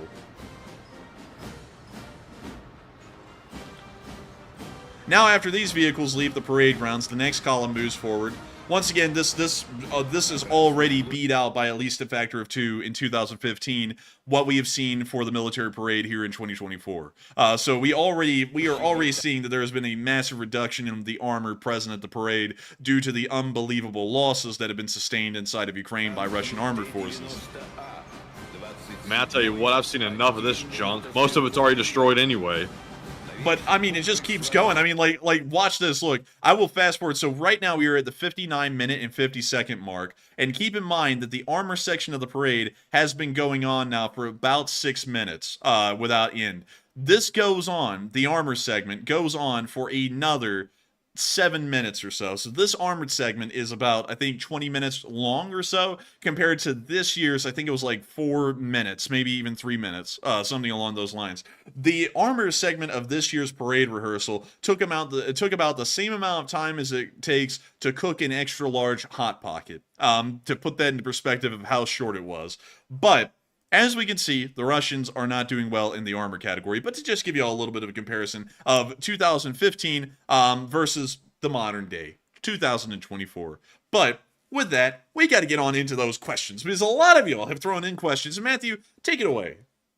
All right, and we have one more poll to address, and the question is, do you think the USA should conduct the biggest and the best military parades for show of force? It looks like 68%. By far the most popular option said no, we don't need those parades, and 26% said yes, the USA does need those parades. And for me, honestly, I would say we really don't need them, because for one thing, nobody's really questioning that the USA is the most powerful military force on the planet. That's really not up for debate. We are, that's the bottom line of it, and we really don't need to show it off. And it seems like all the countries that really do that, they're all sort of along the lines of dictatorships, and I'm not sure if that's a good look. But that's just me. But Enforcer, what say you? I would say that we don't really need the parades. We, like Matthew was saying, we are the best of the best already. It's not like we have to remind everyone that we are. So why do we need a parade? If we were like Russia and we were trying to make ourselves look good, I mean, sure, we could do a parade. I mean, every once in a while, I think a parade is worthwhile. Like, for example, when we win a war. Like, for example, the 1991 Gulf War military parade that we had in Washington, D.C., as celebration. I bet many people don't really know that we even have military parades, but we have had them in the past. But usually the United States reserves them for victory parades once we win a war. We had a Victory Day parade. Well, actually, we had a victory parade in New York City at the end of World War II in 1945. We also had a victory parade at the end of the Gulf War in 1991. So we have had military parades in the past. It's just that I feel like we should reserve them for special instances where we actually win a war instead of just having them annually for the hell of it, because it kind of removes the specialty of it. And also, why are we having parade when there's nothing really to celebrate? I mean, like when you win a war, the way we do it here in America is that when we win a war that we were in, we celebrate like we're the Roman Republic of yore, where we end up having a parade in celebration of the victory of that war. We just don't have annual military parades in this country, and I don't think we should, because it just doesn't make a lot of sense. We're not a militaristic country. The military, to be quite honest, the modern world really puts a lot of emphasis on the military, more so than ever has been put on the military in America throughout its history. We're not a military or a militaristic country. We're just a democracy in a group of people, well, a republic, whatever you want to call it, but it's a democracy. Really just a group of people here in this country that are trying to just have a good way of life. It doesn't really have to do a lot with the military, and the military isn't like the pinnacle of the nation. So I would say that military parades on a regular annual basis wouldn't make a lot of sense. But having a military parade in celebration of winning a war, that would make sense. So with that, I hope that does address that fairly well, at least in my opinion. And with that, we are on to the next one.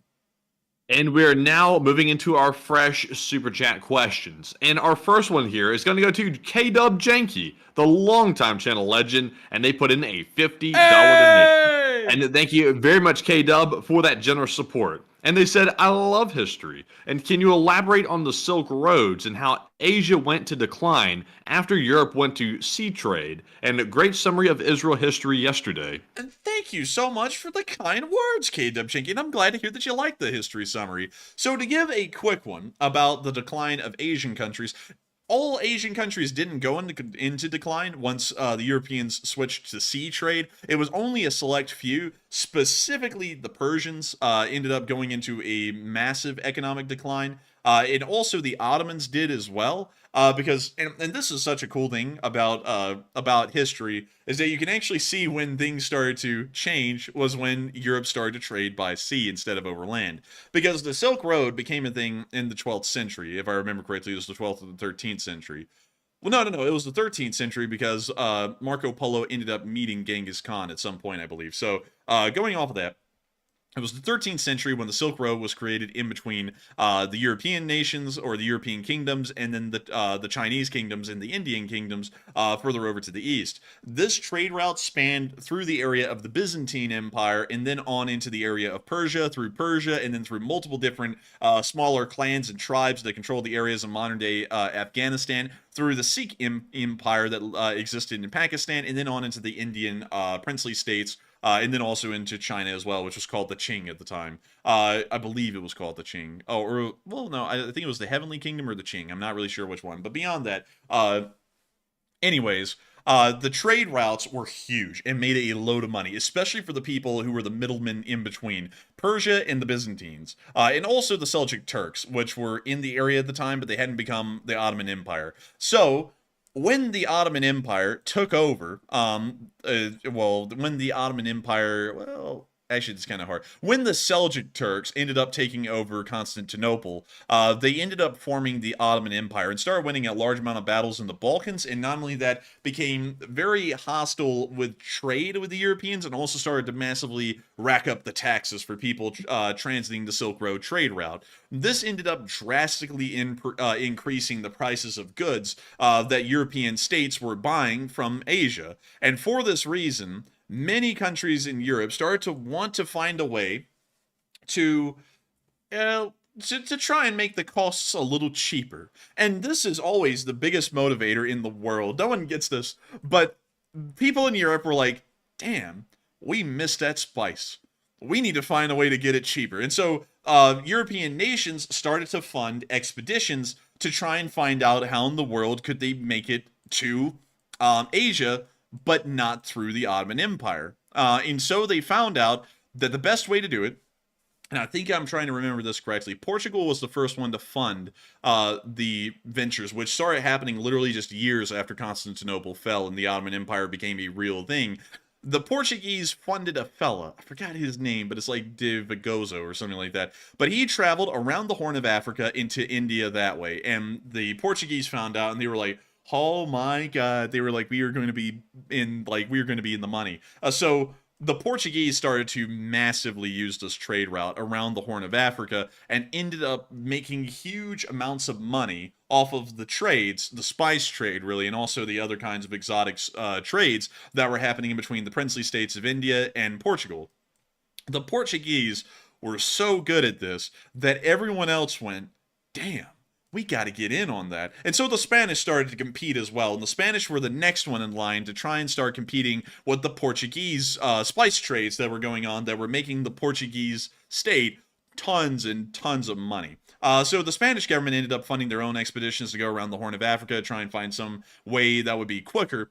And then along comes a guy who all of y'all know is Christopher Columbus, and Christopher Columbus comes up to the Spanish government and he says, and he's actually an Italian, and he actually ran this idea by the Italians and a whole bunch of other states as well, kingdoms inside of Europe, and no one was really biting. So he ends up going to the Spanish government and he says, the Earth is a lot smaller than a lot of people are saying. The circumference of it is actually a lot shorter. And so it may actually be shorter of a venture. If we just sail west, we will end up in the Indies. We will end up in the East Indies, which is India and also Indonesia and so on and all that. He was like, we will end up over there, because a lot of people say that Christopher Columbus said the world was flat. He did not. But, much like me, he was bad at math. So he ended up calculating the circumference of the world to be far smaller than it really was in real life. So he said, give me some money, just like a little bit of money, and I will prove this right. And so Spain went, all right, cool. We will give you a little bit of money. We will give you 3 ships and enough crews to run these ships, and then you will go west and you will try and find the East Indies that way. So they ended up sailing. They ended up landing somewhere near Cuba. And they found out there is actually land out there.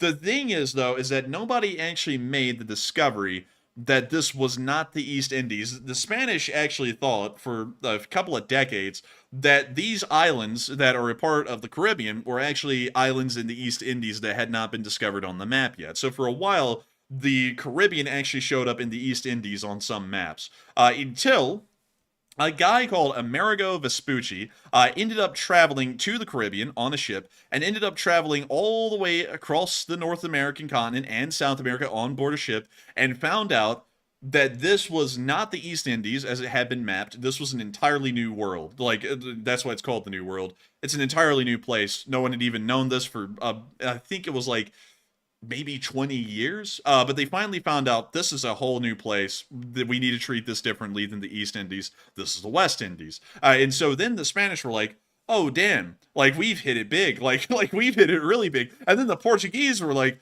oh dang, they hit it big. So the Portuguese ended up colonizing the area of Brazil. That's why the Brazilians speak Portuguese. That also led to the Treaty of Tordesillas, which is where the Spanish got everything west of the line, and the Portuguese got everything east. The Portuguese ended up getting screwed over, because this means that really Spain had claims to all of North America and half of South America, while the Portuguese only got the claim to Brazil. But still, everyone was happy with it at the time. Things went well. Trade started to massively boom, and they actually found out, this is actually what's crazy, is that the spices and things that come from Asia are the exotic items, right? You know, those are the things that people think about. You know, peppers, all that kind of crap. Cinnamon, you know, you name it, it comes from Asia. It's really cool stuff. But what they found out is that there was a lot more money to be made in the Americas, because the crops that could be produced in America were a lot more hardy. Because of the, I believe it was the Aztecs and Incans cultivation of corn, they had actually made corn into an item that, per grain count, calorie-wise, was better than wheat. And so corn actually became this amazing, like, godlike crop to the Europeans. They were like, this is nuts. We could go all day with this stuff. It grows all over. It's bountiful. And not only that, you can get a lot out of it. And then they also found the next best thing, and this is actually the one that is still with us in large form to this day, and people don't think about it, but potatoes. Potatoes are actually from the Americas and were largely cultivated by the Incans because it can grow in very harsh environments like the mountainous terrain that the Incans were in the area of modern-day Peru. And so the Europeans actually hit money when they hit the potato, because the potato could grow in northern Europe practically anywhere, and that's what would lead to the massive potato dependency that we still have to this day.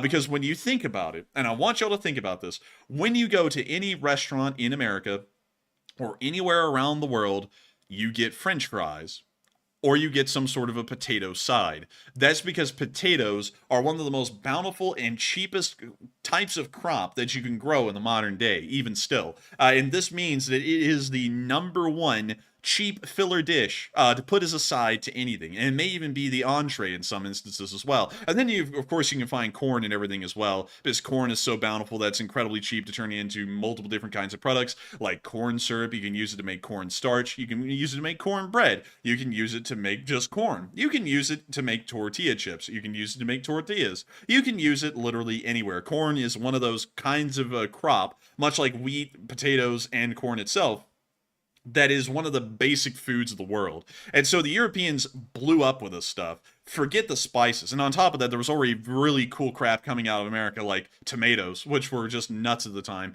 and also turkeys as well, and other kinds of animals. That the trade with the East Indies started to kind of stabilize with the trade that was also going on in the West Indies as well. And so because of this, the two middlemen, the Persians and the Ottomans, who were making bank off of the trade that was going on with the Chinese and the Indians before these sea routes were made, started to crumble because the kind of money that was coming in before was not coming in anymore. And so that would eventually lead to pretty much the complete collapse of the Persians as an actual power, and also the Ottomans as well, because this is actually really complicated to explain. Like, even for me, I'm trying to figure out how to come up with the wordage for this.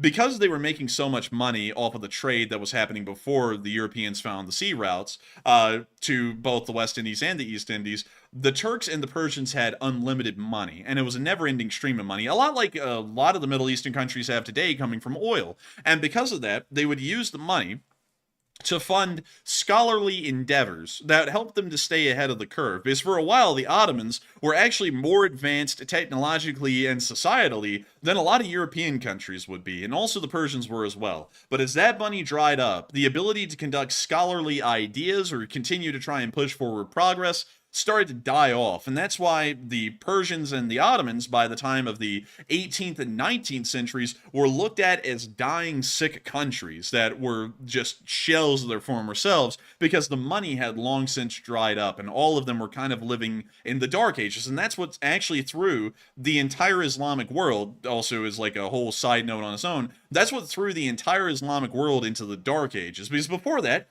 money was flowing in. I mean, like, it was an endless stream of money in the Middle East. And so that was the Middle Eastern Golden Ages, or the Islamic Golden Age, where they were finding out huge amounts of mathematical formulas. They were technologically advancing rapidly because they had the money to be able to divert the time and effort into constantly trying to evolve technology. But once the Europeans found out how to cut out the middlemen, the Islamic Middle East, out of that trade, they got cut out of the money. The Europeans were the ones keeping the money for themselves and also continuing to grow more wealth. And that's what led to the Europeans then taking over in the world as being the economic and also technological movers and shakers for really the rest of history. So that is kind of the nutshell. And I said I was going to make that really quick, and then it turned into like a Putin-length rant on like trade history. But that is kind of how the trade routes worked, and why the Middle Eastern trade routes, and also really the Silk Road, kind of ended up shriveling up and dying. And what's crazy is that the Chinese are actually trying to bring it back nowadays, but the reality is that there's just really no good way to bring it back. It would always play second fiddle to the naval routes or the naval trade routes that would be out there in the world. But still, I hope that does address that well, K-Dub Janky. And I thank you so much for sending in that $50 super chat. You paid $50 for what people are saying in the chat was apparently a college level thesis on economics or trade economics of the age of exploration and beyond. And I gotta say, thank you so much for helping to support this channel and helping to keep running, because you help me to make it possible to get on here and talk history stories. Not just because you asked for it, but because that's also my like huge passion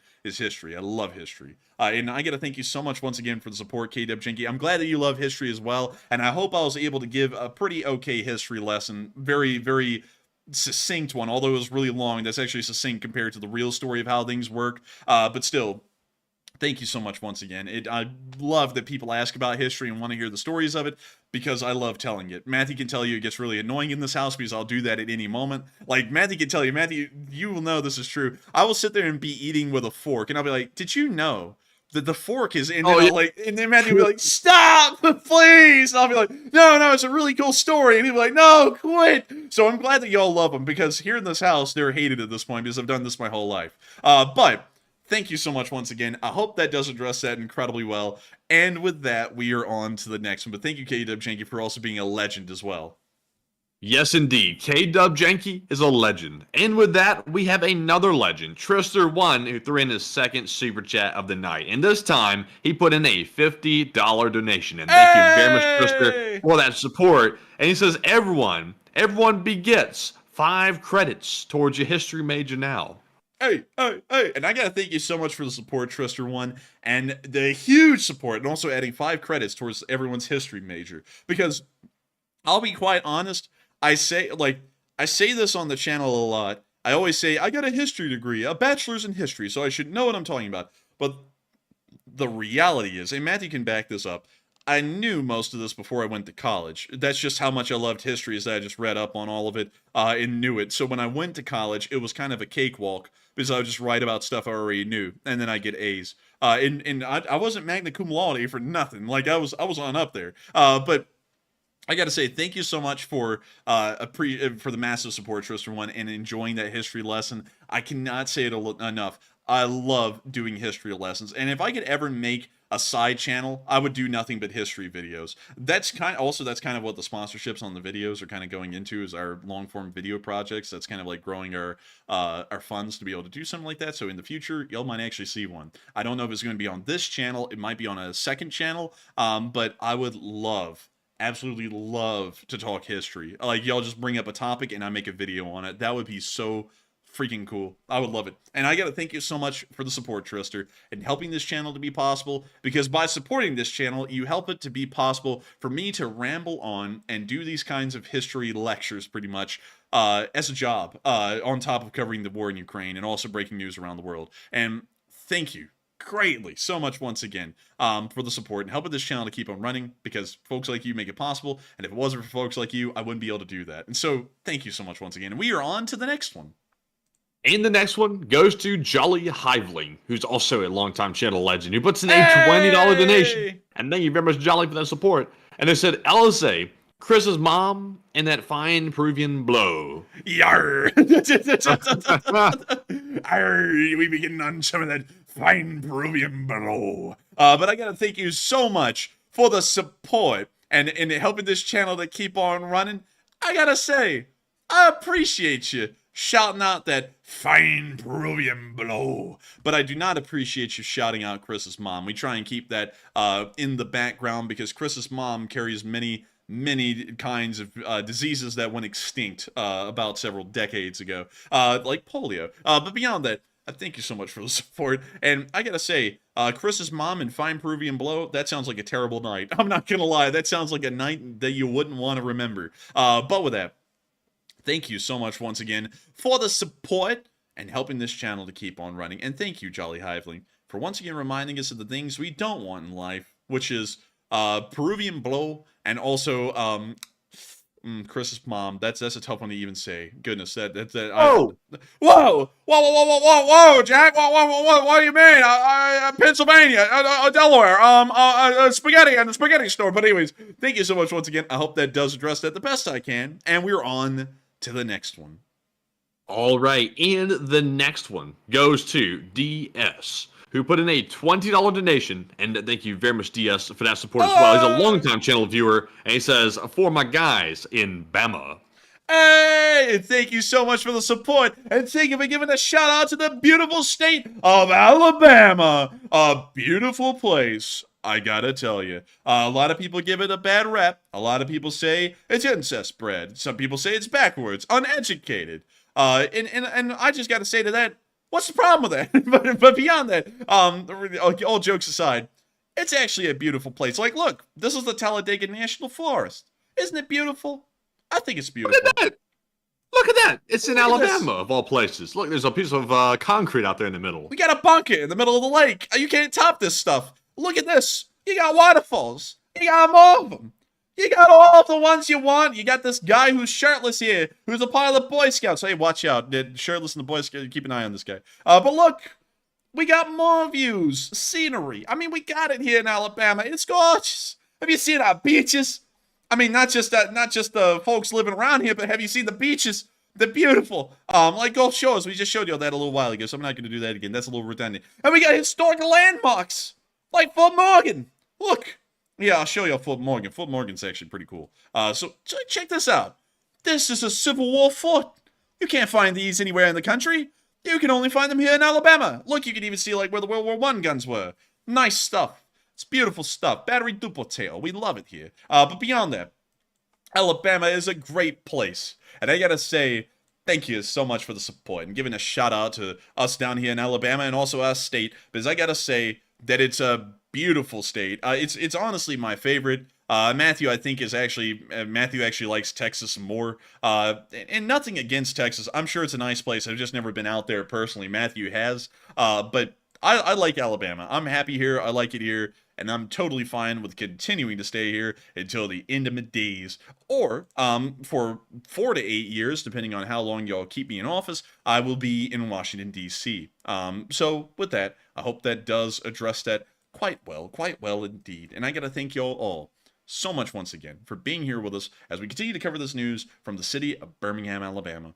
But you aren't going to believe it. Huntsville, Alabama is actually way larger than Birmingham now. Birmingham used to be the largest city in our state, but now it's actually been superseded by Huntsville, Alabama, in the very northern part of the state, which is whack. But anyways, with that, I hope that does address that incredibly well. And with that, thank you so much once again for being a legend. And we are on to the next one. And our next super chat here goes to Andy L, another longtime channel legend, and he puts in a $20 donation. And Andy L just said that he has a master's in history, so he is more educated than even the enforcer in history. I'm telling you what. Andy says, I watched a video today about a Ukrainian pilot's training in the F-16s, and those guys are talented and dedicated, and the Russians need to start getting nervous. They are coming. And I would have to agree. I mean, everyone that I've seen training with those F-16s, they look like weapons, lethal weapons even. And I'd be really scared to go up against them as a Russian. I think they really are. And I would be scared of them arriving because the F-16 is going to outdo anything the Russians have in the air right now for the most part, unless if it was an Su-57, and those aren't going to be showing up ever. And so with that, I gotta thank you so much once again for the support, Andy L. And also, I would also have to say, I think that video you're talking about is from United 24, and I've seen it. I don't think we showed it here on the channel, but it was really interesting to look at the kind of training that they go through, and also the pilots that they have. But with that, thank you so much once again, and I hope that did address that the best I could. And thank you, Andy L, once again for being a channel legend, and also huge thanks once again. I know this is come and gone, but I gotta thank you massively again for those EO texts that you sent, because they're really cool, and Matthew and me have been really fawning over them, because we only have one EOTech in the house beyond those two, and it's Matthew's. So to see 2 sets of EOTechs with magnifiers, it blew us away. And I got to thank you so much for sending those again, because that was incredibly nice of you. And so with that, I hope that does address that well, and we are on to the next one.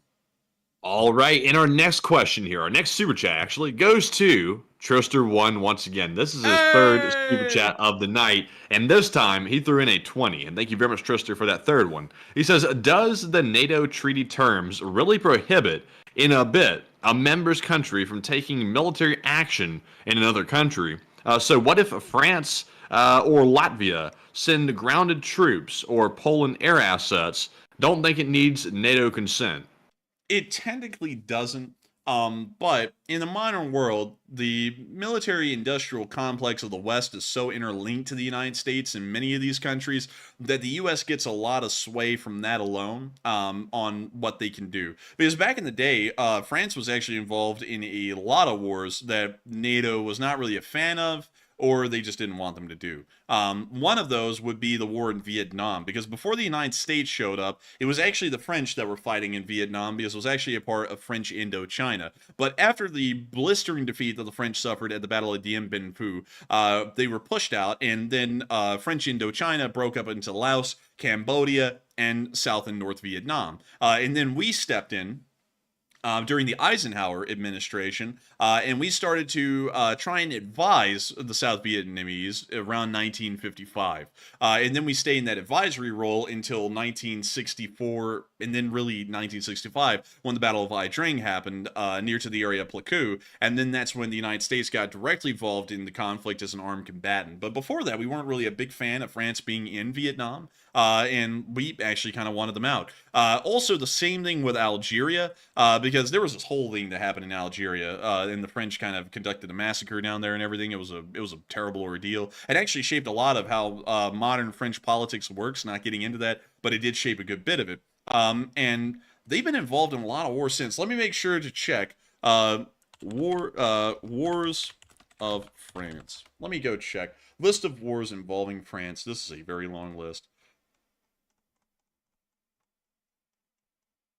Let's see here. I think we've gotten on. Okay, we're still in the early 1900s, so we need to go on.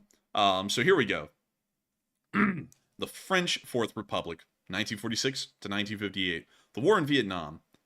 The First Indochina War, which they lost. Then the Malagasy Uprising, which I've actually heard of before. Then they were in the Korean War. We were kind of behind that, though.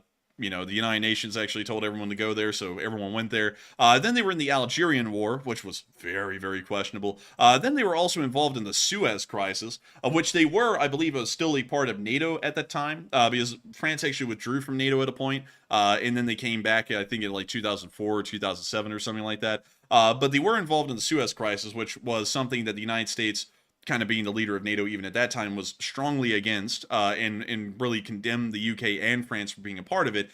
They were also a part of, let me see if any larger war. They were a part of the Sand War, which involved a lot of sand. They were also in the Dirty War, which apparently was very dirty. And then they were also in the Western Saharan War, the Angolan Civil War, Shaba 1. It got a little shibby up in there. Then they got in the Chadian-Libyan conflict. They also got in Shaba 2, the return of the Shaba. Then they got in the Rwandan Civil War, which I don't really think anyone was against, because that was, and then they got in the Gulf War. But largely, there are a few conflicts that do stick out where NATO wasn't really a big fan, like the Suez Crisis, but they did actively get involved. Nothing really stops them from doing what they want, because NATO is a defensive alliance. It's not supposed to be an offensive alliance or really dictate how these countries engage with others around the world. So it's totally within their realm that they actually could go and do whatever they wanted. It's just that if they do that, the United States could say, we're not selling any more weapons to y'all, and their militaries, at least on the technological end, are pretty reliant on U.S. technology and weaponry. And so with that, I hope that does address that the best I can, at least how I understand it at the moment. And I got to thank you for the support and throwing in a really good question, because really, there's nothing stopping France from going into Ukraine. They could entirely do that on their own. But if there's huge diplomatic pressure from the United States to not do that, then they probably will not, for the reasons I mentioned previously. And so with that, thank you so much once again, and we are on to the next one.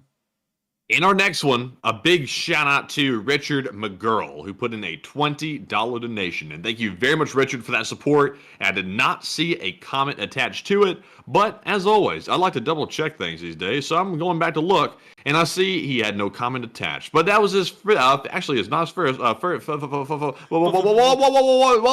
Jack. That was his 5th ever super chat of the stream. Hey! So huge shout out to you, Richard, and thank you very much for that support. And Enforcer, what say you? And a huge shout out to you, Richard. You didn't leave a comment, but we greatly appreciate you so much for the support and helping this channel to keep rolling. Because if it wasn't for folks like you, we wouldn't be able to make this thing possible. And so thank you for your 5th super chat in the history of the channel ever. And with that, we are on to the next one.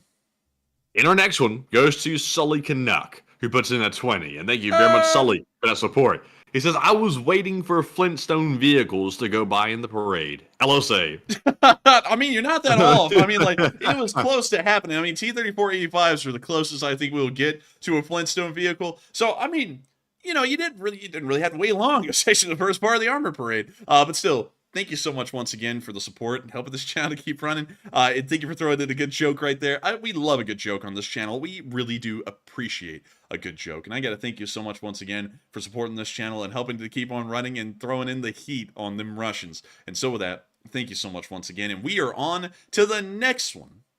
All right, and our next one here goes to Wellness LSA Latvia, who puts in a $20 donation. And huge shout out to Wellness, who's a channel legend as well, for that generous support. He says, greetings, all LSA brothers and sisters. I heart all history rabbit holes, and the Russia-USSR sentiment comes from all great minds that gain independence from the USSR since the 90s. And by the way, Coral Castle in the USA is built by a Latvian. Genes 2.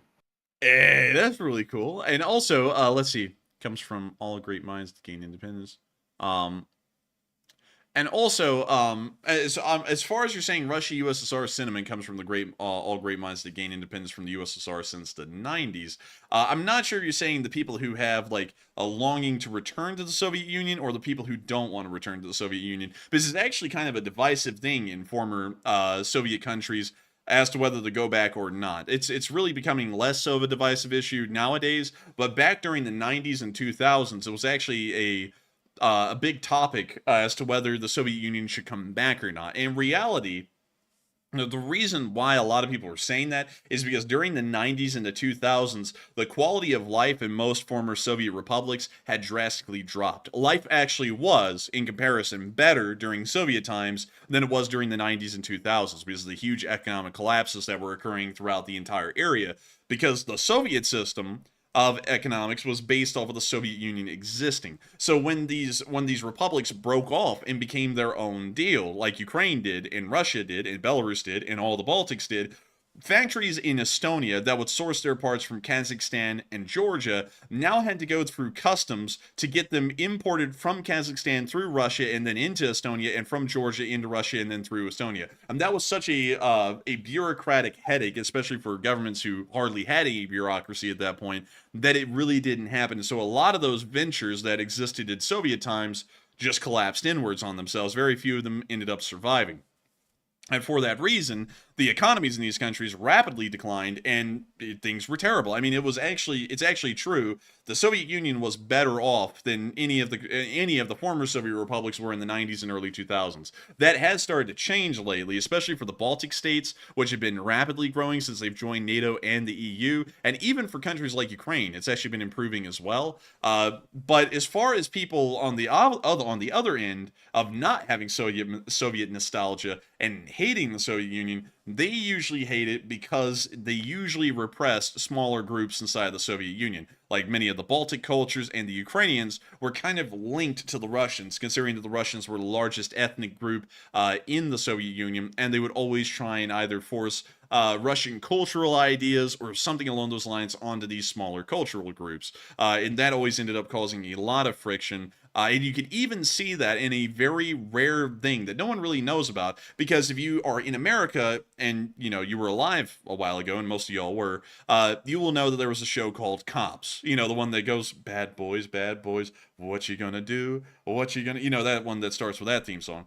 There was one episode they actually did where they went to the Soviet Union. I think it was like in 1986 or 1988. It was somewhere in between that time frame. And they went over there and they actually filmed how cops in Moscow in the Soviet Union operated, and like the crimes that were being conducted and how they would respond and stuff. And you could actually see that even then, at the very end of the Soviet Union, ethnic tensions were starting to boil over in between different groups. In particular, in that one episode, there was actually a huge fight in between some Armenians and Azerbaijani guys who were fighting over some women that were inside of a bar, which is very funny because they pretty much do the exact same thing over Nagorno-Karabakh in the modern day. It's just not in a bar. It's in between two countries in this whole long war. So with that, I hope that does address that fairly well on both ends, because it really depends on who you were or who you are. Because if you had a high quality of life your entire life compared to the 90s and the 2000s, you would think that the Soviet Union was actually not that bad. But if you were a younger person that was born after the collapse of the Soviet Union and you just know of the atrocities of the Soviet Union, or you were a much older, a very older person that actually knew of the atrocities that were conducted under Stalin or any other Soviet leader, then you usually also hated the Soviet Union as well. So it kind of depends on what generation of Soviet you were or post-Soviet, and it would kind of dictate whether you liked the Soviet Union or hated it. And so with that, I gotta say thank you so much for the support, Wilderness. I hope that addressed that part fairly well. And also, Coral, have you ever heard of Coral Castle, Matthew? I have not. So Coral Castle is whack. It's actually a huge stonework made of dried corals, which is really weird. Like, all of this is coral rock. Oh, that's different. Yeah, it's different. It's new. And I gotta say, pretty wild to see something like this, and that is really cool to know that it was actually made by a Latvian. And I gotta thank you for sharing that little fact. And also, jeans made by a Latvian as well. We have to thank the Latvians for our blessings, because jeans are the best. Like, the blue jeans are the finest. But still, thank you greatly so much once again for support and helping this channel to keep on running. I hope that does address that well, and we are on to the next one. All right, and our next one is going to go to Jonathan Toe, who puts in a 10 and says, thank you for the ongoing coverage of the news from Ukraine, and please take a question from the chat. Hey, and thank you so much for the support. Thank you for enjoying our continued coverage, and we will make sure to take a question from the live chat. But thank you greatly once again for the support, because every bit counts in helping this channel to keep on running. And so, Matthew, what do we got for the live chat? And for our live chat question, I see one from the old buzzard. He says, have y'all got any videos of Ukraine using the flying machine guns? And old buzzard, I don't think we've seen any just yet. Those just got announced, I think, a couple of days ago. So none in use. I'm not really sure how close they are to actually having those on the battlefield, really. They might be just in development. I can't really recall. But Enforcer, what say you? I would say, from what we know, there is no video footage of them yet, because they haven't been actually put into serial production anywhere, even in America, I believe, where they're coming from. And so we have not seen any video footage of those at the moment. But I do thank you for asking a good question. When we get footage of them, we will make sure to show them. And so with that, thank you so much once again for sponsoring that live chat. Thank you for helping this channel to keep on running. And with that, we are on to the next one. And our next one goes to Blue Flam 777 LSA, who puts in a $10 donation. And thank you very much, Blue Flam, for that support. Now, see, he's back to putting in those famous jokes in the live chat. I saw him earlier. Oh, I love to He see says, it. He said, Poopla is so crazy. When I told him he lost his mind, he went looking for it. And Poopla's teeth are so yellow. He smiled and traffic slowed down. Oh my god. Slav Ukraine. Slav Ukraine. LSA rocks. Question to the chat. Oh yeah. Dude, Blue Flame actually comes in with zingers, man. Like, just absolute left hooks. I'm like, oh my god. Dude, I'm like, I gotta say, Blue Flame, you blow me away with the roasts that you put in these things. Like, I'm actually like, I legitimately get floored by them. I'm like, oh, I'm like, oh my god. Like, I actually take notes on your roasts, because I need to remember these for when I run into people in real life that do mean things. But still, I gotta thank you so much for the support, Blue Flam, and helping this channel to keep on running. And thank you for throwing in another wicked roast. Of course, long live the Lee Spring Army. The Lee Spring Army will never die. And thank you so much once again for helping to ensure that it never will, thanks to your support. And we will make sure to grab a live chat. So what do we got, Matthew? And the live chat question on this one is going to go to Anonymouse, who said, whatever happened to the Russian Free Army? I'm not sure if I got the name right. The Free Russian Army is what we called it here on this channel, but a lot of people ended up just calling it by its groups, the Russian Volunteer Corps and the Freedom of Russia Legion, but we grouped them all together as the Free Russian Army on the channel. And so what we heard is that the Russian Volunteer Corps in particular, which apparently made up the larger amount of manpower in this incursion, ended up taking very high losses. They ended up turning over absolutely like almost next to no recruits during their occupation, and it was actually considered a failure. They've retreated back into Ukraine, and they're currently inside of there right now, trying to maybe get more people to join their ranks. But for the moment, I think they've been knocked down and out of action for a good bit, from what I've heard. And so with that, I hope that does address that the best I can, at least with the information I have and the analysis that we made when it happened and after the fact, when we found out that they had pretty much retreated without saying anything out of Belgrade due to the losses. But with that, I hope that does address that the best I can. Thank you so much once again, Blue Flam, for sponsoring that live chat, and we are on to the next one. All right, in our next super chat, this one is going to Carrie Ann LSA. You put in a $5 donation, and thank you very much, Carrie, for that support. And also, I did see that Nick was back in the live chat tonight, so I'm glad to see that he's apparently doing better, because the last time he couldn't even come into the live chat, so he must be improving. I'm glad to hear it. And also, Carrie Ann said, hey guys, and can Matt tell us more about those IFAC kits, and long live the LSA. And Carrie Ann, you've been looking at the Patreon, I see, because I made a post about that today. So I will give you just a brief information about our IFAC kit project that's going on in the background. And I can't get too deep into it because we're still sort of finalizing things a little bit. But we've gotten our second prototype of the Enforcer IFAC kit. The new one is about 50% more compact than the first prototype we had, and it also has military-grade components in it. And now we're working with one of the largest suppliers of military medical supplies in the country to actually make the kit. So it's going to be a really cool thing. Right now, just to be fully transparent, we're basically coming down to the pricing on the thing. We're trying to get that lowered. And if the company is watching, they know the next email is probably coming. But we're trying to get the price lowered a little bit. But obviously, if you want really good supplies in a kit, it's going to be, not cheap, but we don't want it to be outrageous either. So we're working on that. But the new kit has so many new features in it, like the quick release, a little tab in it to pull out all the supplies. It's really like a high-end, super feature-packed kit. And it's going to be really cool. And I'm not going to show it on stream just yet or say exactly what it is or what it looks like. But if you're on the Patreon, you've seen a sneak peek of it. But it's going to be pretty cool. But Enforcer, what say you? I would have to say, Carrie, Carrie Ann, actually, that it is sick. Like, I actually got to see it today, our prototype that we have. It is really cool. We are trying to see about getting the price down a little bit, so hopefully we can, because that's kind of what's making this possible or not possible at the moment. But if we can get the price down on it and we can end up making this a thing, I'm going to be hand signing each of them.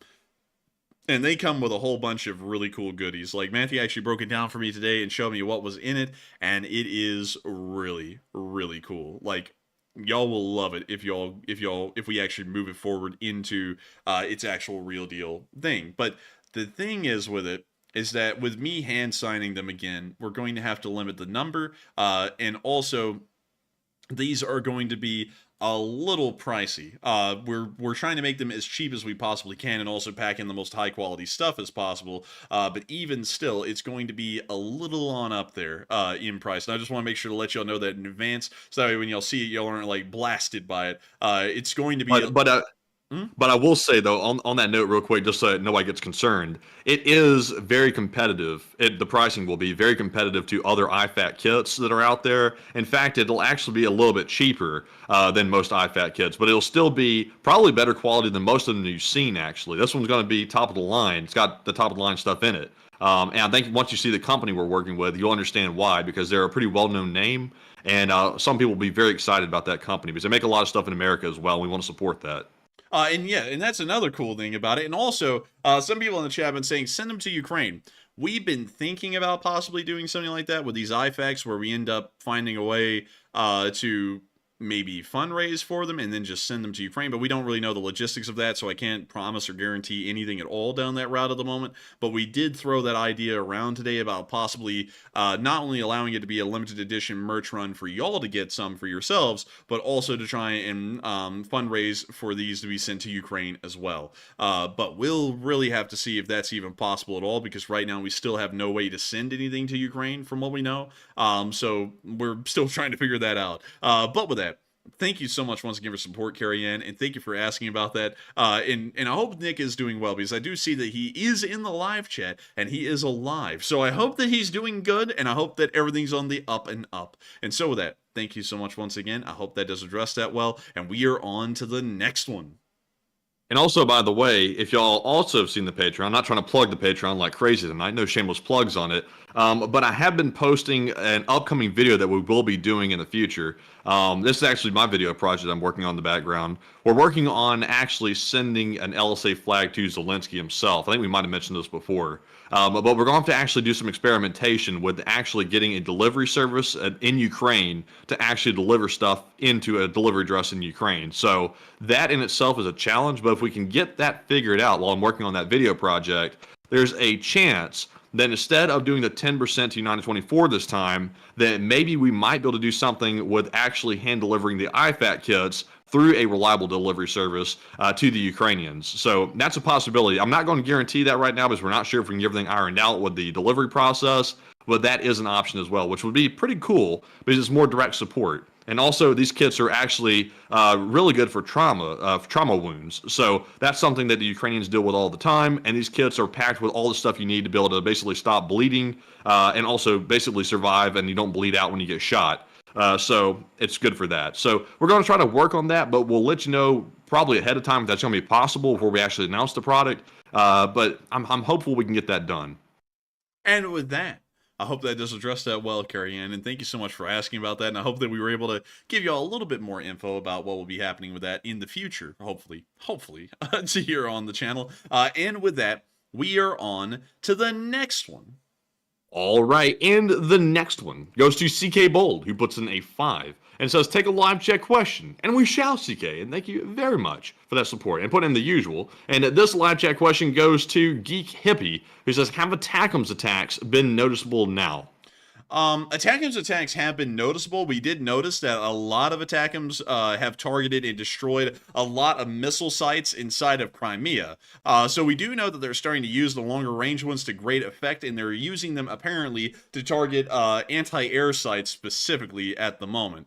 So with that, I hope that does address that the best I can, and I thank you so much once again for support and helping this channel to keep on running, and I hope that addressed that well. And we are on to the next one.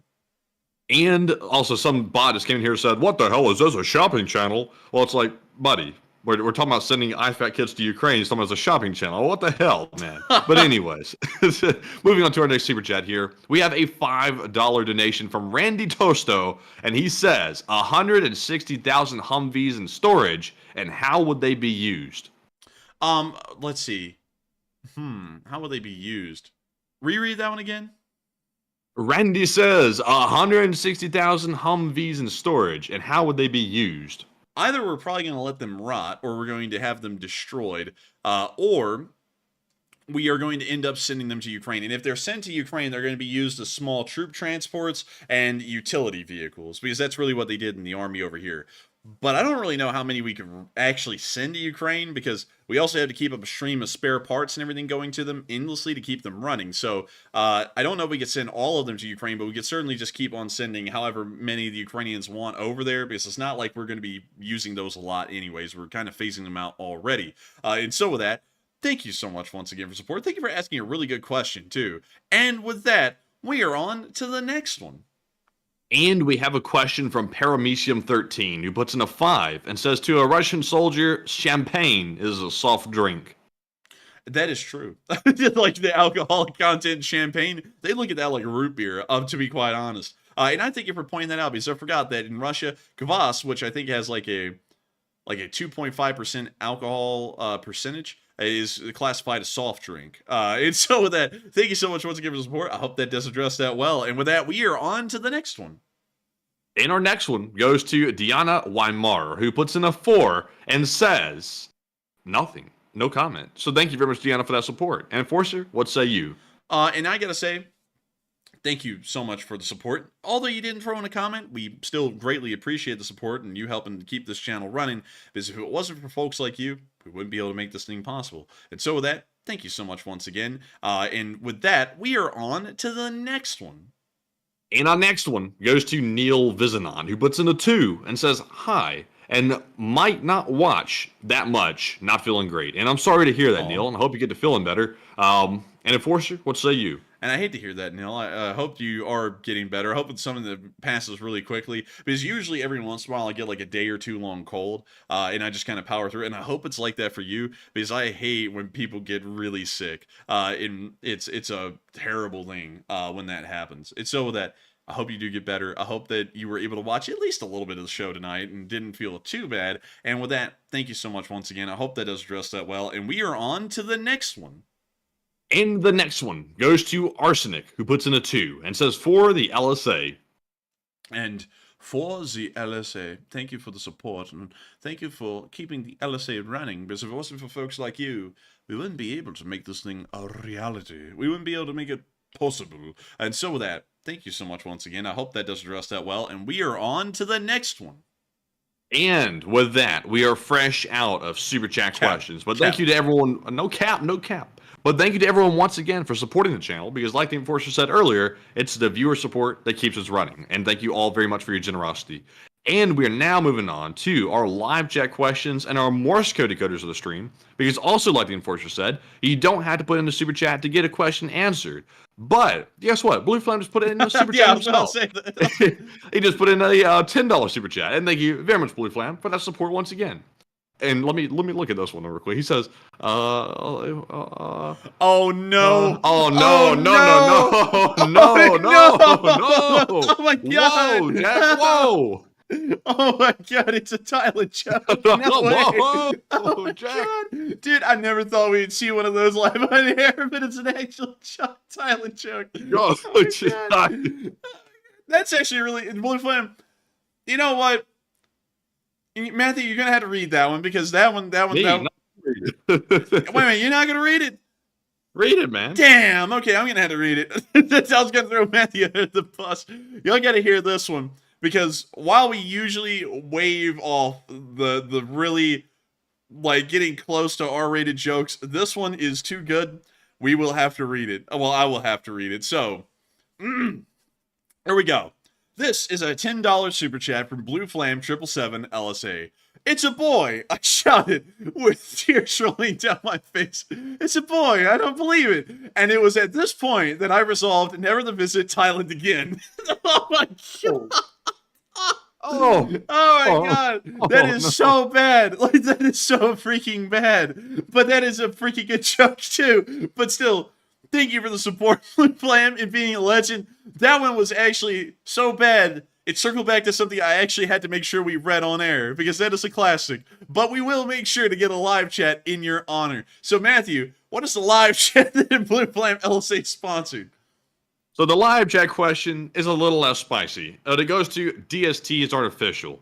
And he said another channel is saying that U.S. troops were attacked from Gaza. And do you know anything about that? I have not heard about U.S. troops being attacked from Gaza. We have heard about U.S. troops being attacked by Islamic Revolutionary Guard Corps forces and Islamic Revolutionary Guard Corps-backed forces inside of Syria and Iraq, but we haven't heard of any attacks happening directly from Gaza on U.S. forces that would have to inevitably be outside of Israel, because there are no U.S. forces inside of Israel. And so with that, I hope that does address that the best I can, and thank you so much for sponsoring that live chat, Blue Flame 777. And it looks like everyone in the chat is dying laughing at that joke, which was good. It was actually really good. And so with that, we are on to the next one.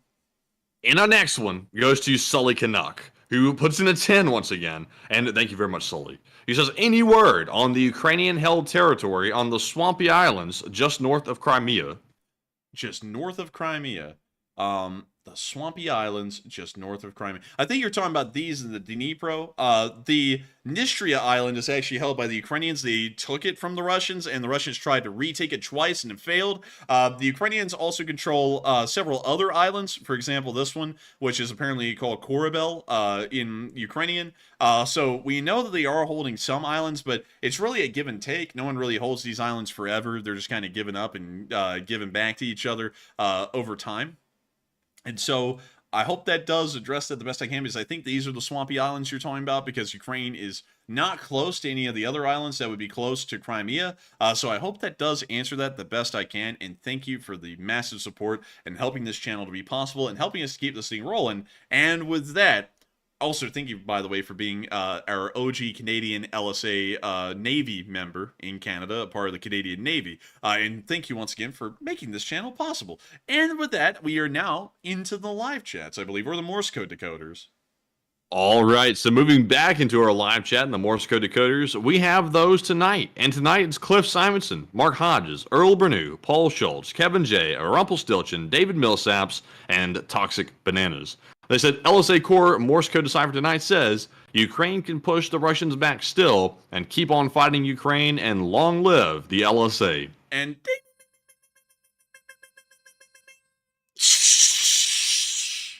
that is the sound of money, and y'all hit it dead on the nail. That was the Morse code message of the night. And I got to congratulate y'all for getting that correct on the 805th day of the wire, because y'all always get it correct every day of the wire. And so, with that, thank you all once again for getting that correct, and we are now moving on into them live chats. And the first one is going to go to Jaka, who says, where do you see this war ending, or how do you see it coming to peace, if possible? Ooh, that is a question that requires crystal balling, Jaka. And you know that that's something tough. That is like that's like the cardinal rule on this channel, is that we don't crystal ball too far in the future. But I believe that the war will eventually end.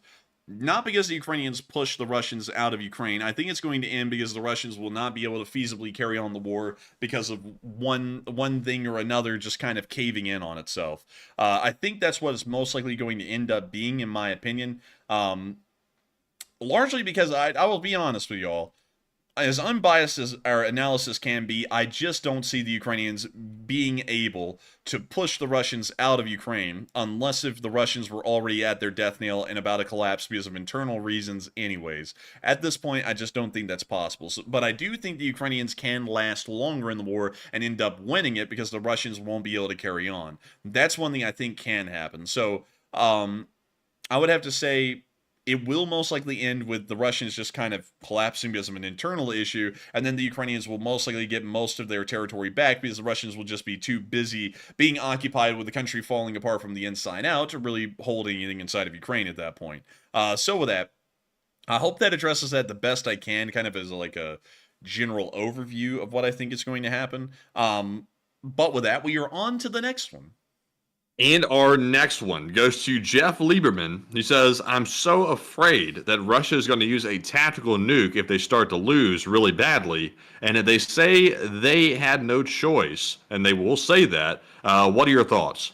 I would doubt it. I would doubt that they would use a tactical nuclear weapon, but I'm for YouTube reasons, I'm kind of in the smaller group on that, because a lot of people like to get clicks, so they say that it's possible and nukes are flying. In a while ago, and this actually still kind of irks me a little bit, there were a load of people who were coming in this chat one night when we were running the stream saying, so-and-so says, and it's another YouTuber, but so-and-so says, the nukes are about to go flying, we're all gonna die, and that was like 3 weeks ago, I think now. And I was like, no, y'all, that's not happening. Like, we do not have any news on that, nukes are not flying.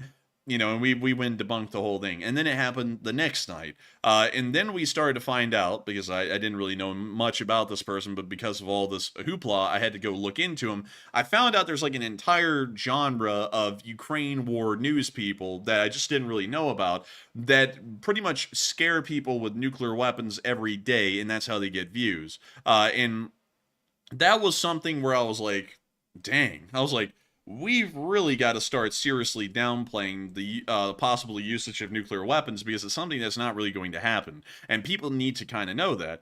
Because the Russians' tactical nuclear doctrine as a whole, is a defensive one, meaning that they have to be invaded to be able to use it, or the existence of the Russian state has to be in peril, meaning that they have been invaded and their government is about to collapse. That's really the only time that they can use a nuclear weapon, according to their doctrine. And a lot of people are going to say they can throw the doctrine to the wind, but they can't. and even North Korea changed their doctrine from a defensive one to a preemptive strike doctrine. They're the only one in the world to have one like that, because doctrines mean something. It's how you organize your forces. It's how they prepare themselves for conflict. It's really how everything works. You have to actually change the fundamental doctrine that these groups are working off of to make them be able to conduct a preemptive nuclear strike like the Russians would in Ukraine on that hypothetical. And they just don't have that set up at the moment. And so for that reason, I would believe that the use of a tactical nuclear weapon on Ukraine, even if they were losing terribly at that point, the Russians were, I feel like that would be highly unlikely in my opinion. Tactical nuclear weapon usage, though, in a major conflict in between Russia and NATO is highly likely, however, as NATO forces will most likely start steamrolling the Russian armies and begin rapidly advancing into Russia if the war just kept on going without any diplomatic accord being made, or at least a treaty being made. We would probably see that the Russians would start nuking NATO forces in that instance, but in Ukraine, I'm doubting it. And so with that, I hope that does address that well, at least in my opinion. I hope that allays a little bit of fears as well, because I feel like people shouldn't be scared of the nuclear weapons falling out of the sky any minute now, because to be quite honest, reality is a very mundane thing. You know, we're not all on the verge of dying tomorrow every day. It's actually pretty far away. In that whole crap, like, I gotta say this, that whole stupid so many seconds to midnight thing is a bunch of bogus, because we're so close to midnight all the time and yet no one dies. You know, it's like no one dies from the midnight Armageddon thing being reached, because it's just all made up. It doesn't really mean anything. And you know, the war will just carry on. And I think even if the Ukrainians start winning massive victories, we probably will just never see tactical nuclear weapons used, in my opinion. But I might be wrong, and hopefully I'm not. But maybe I'm wrong. But with that, I hope that does address that the best I can. Thank you so much for asking a really good question. I hope, once again, like I was saying a moment ago, that kind of allays some fears, at least from what I'm saying. And with that, we are on to the next one. And our next one here goes to Margaret Hemsley, who says, it has been said that having Putin in charge is a plus for Zelensky and Ukraine because he is incompetent. He is their silent asset. And what's your thoughts? I would say Putin is fairly incompetent. And I would actually say that that's probably true, because if you would think about anyone else being in charge, like, say, Prigozhin, or Putin's little sidekick, Medvedev, they are probably a lot more violent and bloodthirsty than Putin even is. And while they're also incompetent, they're also a lot more violent, which could end up being to the detriment of the Ukrainians. So I would say they're kind of lucky that Putin is there, but not in like a good way. It's kind of like lucky in a bad way because he's there. Well, it would be a bad way either way, but I would say they're lucky because Putin is there. I'd kind of agree with that assessment. And so with that, I hope that does address that fairly well, and we are on to the next one. All right, and the next one goes to JBW, who says, what are the rules for NATO membership entry, and is there an actual restriction for a candidate nation under duress, and this could be a card used against Putin? NATO entry requires the ascension of all members of the alliance, meaning that everyone in NATO has to agree that the new person can come on. Another thing that has to happen, I believe that they made this clear at the beginning of the Ukraine war, is that NATO applications cannot happen during wartime. So if your country is at war, you cannot join NATO while you're at war. Another thing that I believe is that there is a certain geographical restriction. You have to be in the North Atlantic. So you have to be, I believe, north of the equator. You also have to be within the confines of Europe, or you have to be in the confines of North America, one or the other. North Africa is excluded, as well as the Middle East, from being, well, I say that, but Turkey's a part of the Middle East, but the rest of the Middle East, from what I understand, is excluded from being a part of NATO, from what I know. So that is kind of all I know about NATO applications, but NATO kind of has their hands tied, because they've already made it very clear that they cannot go through the NATO application process with Ukraine until they're out of a war. And so with that, I hope that does address it the best I can. I hope that helps to answer that question a little bit, and we are on to the next one. All right, and I'm looking through the spreadsheet here, and this appears to be our last question of the night. No cap. So, Enforcer, would you like to do the thing? And so we are on to the final question of the night. And so, who is the lucky last person to throw in the lucky last question of the night? And that viewer is Paul L., who says, is there any reason why Ukraine couldn't use hovercraft drones made from personal hovercrafts loaded with munitions and sent across landmine fields towards enemy positions? You could do that, but hovercraft don't really have any armor. And also on top of that, it's actually quite easy to demobilize a hovercraft. All you have to do is shoot out the air cushion below it and deflate it, and it will end up coming to a standstill. So hovercraft would be it would be an interesting concept until it actually met combat. That's why hovercraft in the Marine Corps are used only in non-combat conditions, kind of as ferries from LHDs to the shore to drop off supplies and things like that. They would never be part of a first wave assault onto a beach, and they would also never be found in an actual combat environment because they're incredibly susceptible to severe damage from enemy fire. But it would be an interesting concept if you could find a way to armor them up a little bit. You could possibly try and use them, but even then it would have to be light armor so that way it could still function as a hovercraft. So then it's still very vulnerable to enemy fire. So I'll largely say the use of hovercraft in combat conditions probably would not be that great of an idea, but the use of hovercraft in the logistical role after you were able to create a beachhead on the other side of, say, the Dnipro River, or further down the line, maybe even over land, you could do something like that. But still, that's even a tough one, depending on how close they get to the front lines. But I hope that does answer that the best I can, and we have reached the end of tonight's stream. I've got to thank each and every single one of y'all for watching this stream. It's been an absolute pleasure getting to run this news and getting to talk to each and every one of y'all. At the peak tonight, there were around 7.8 thousand people here, and there were around 48,000 of y'all that have watched. I say this time and time again every night, but I always want all of y'all to know, especially the folks, the 3,800 of y'all who have made it to the end of this stream, I don't just look at y'all as numbers. I look at y'all as folks, like the folks we have in the live chat. And we are always so honored to know that the many endless thousands of y'all continue to join us each and every day and kind of sit down with us at our computers as we continue to cover this news of what's going on around the world, what's going on in Ukraine, and what happens on a day-to-day basis. I don't know why y'all picked this channel. There are so many other ones that y'all could go and listen to, but yet y'all choose this one, and for that we are eternally humbled and grateful to know that y'all are here with us. We thank y'all for that. If you're new to the channel and you did enjoy, make sure to subscribe, make sure to like, and make sure to comment, because we are on the stream running this news 6 days a week, every single day except for Monday.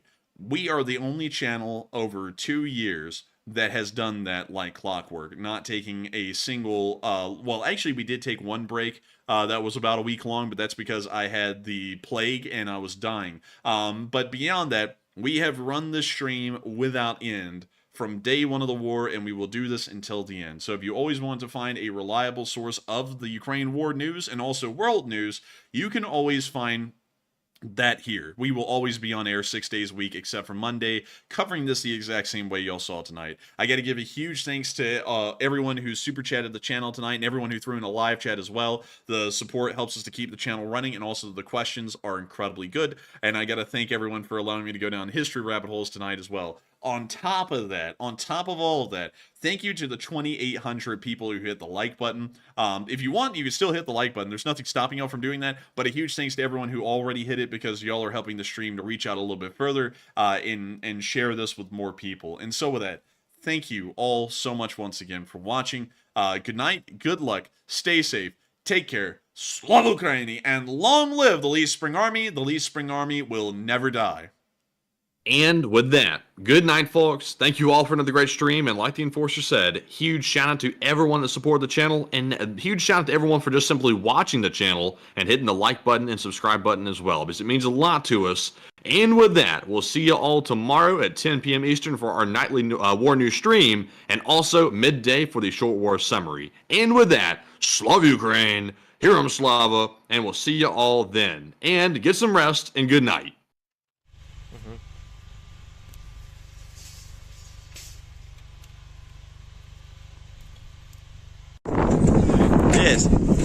The leaves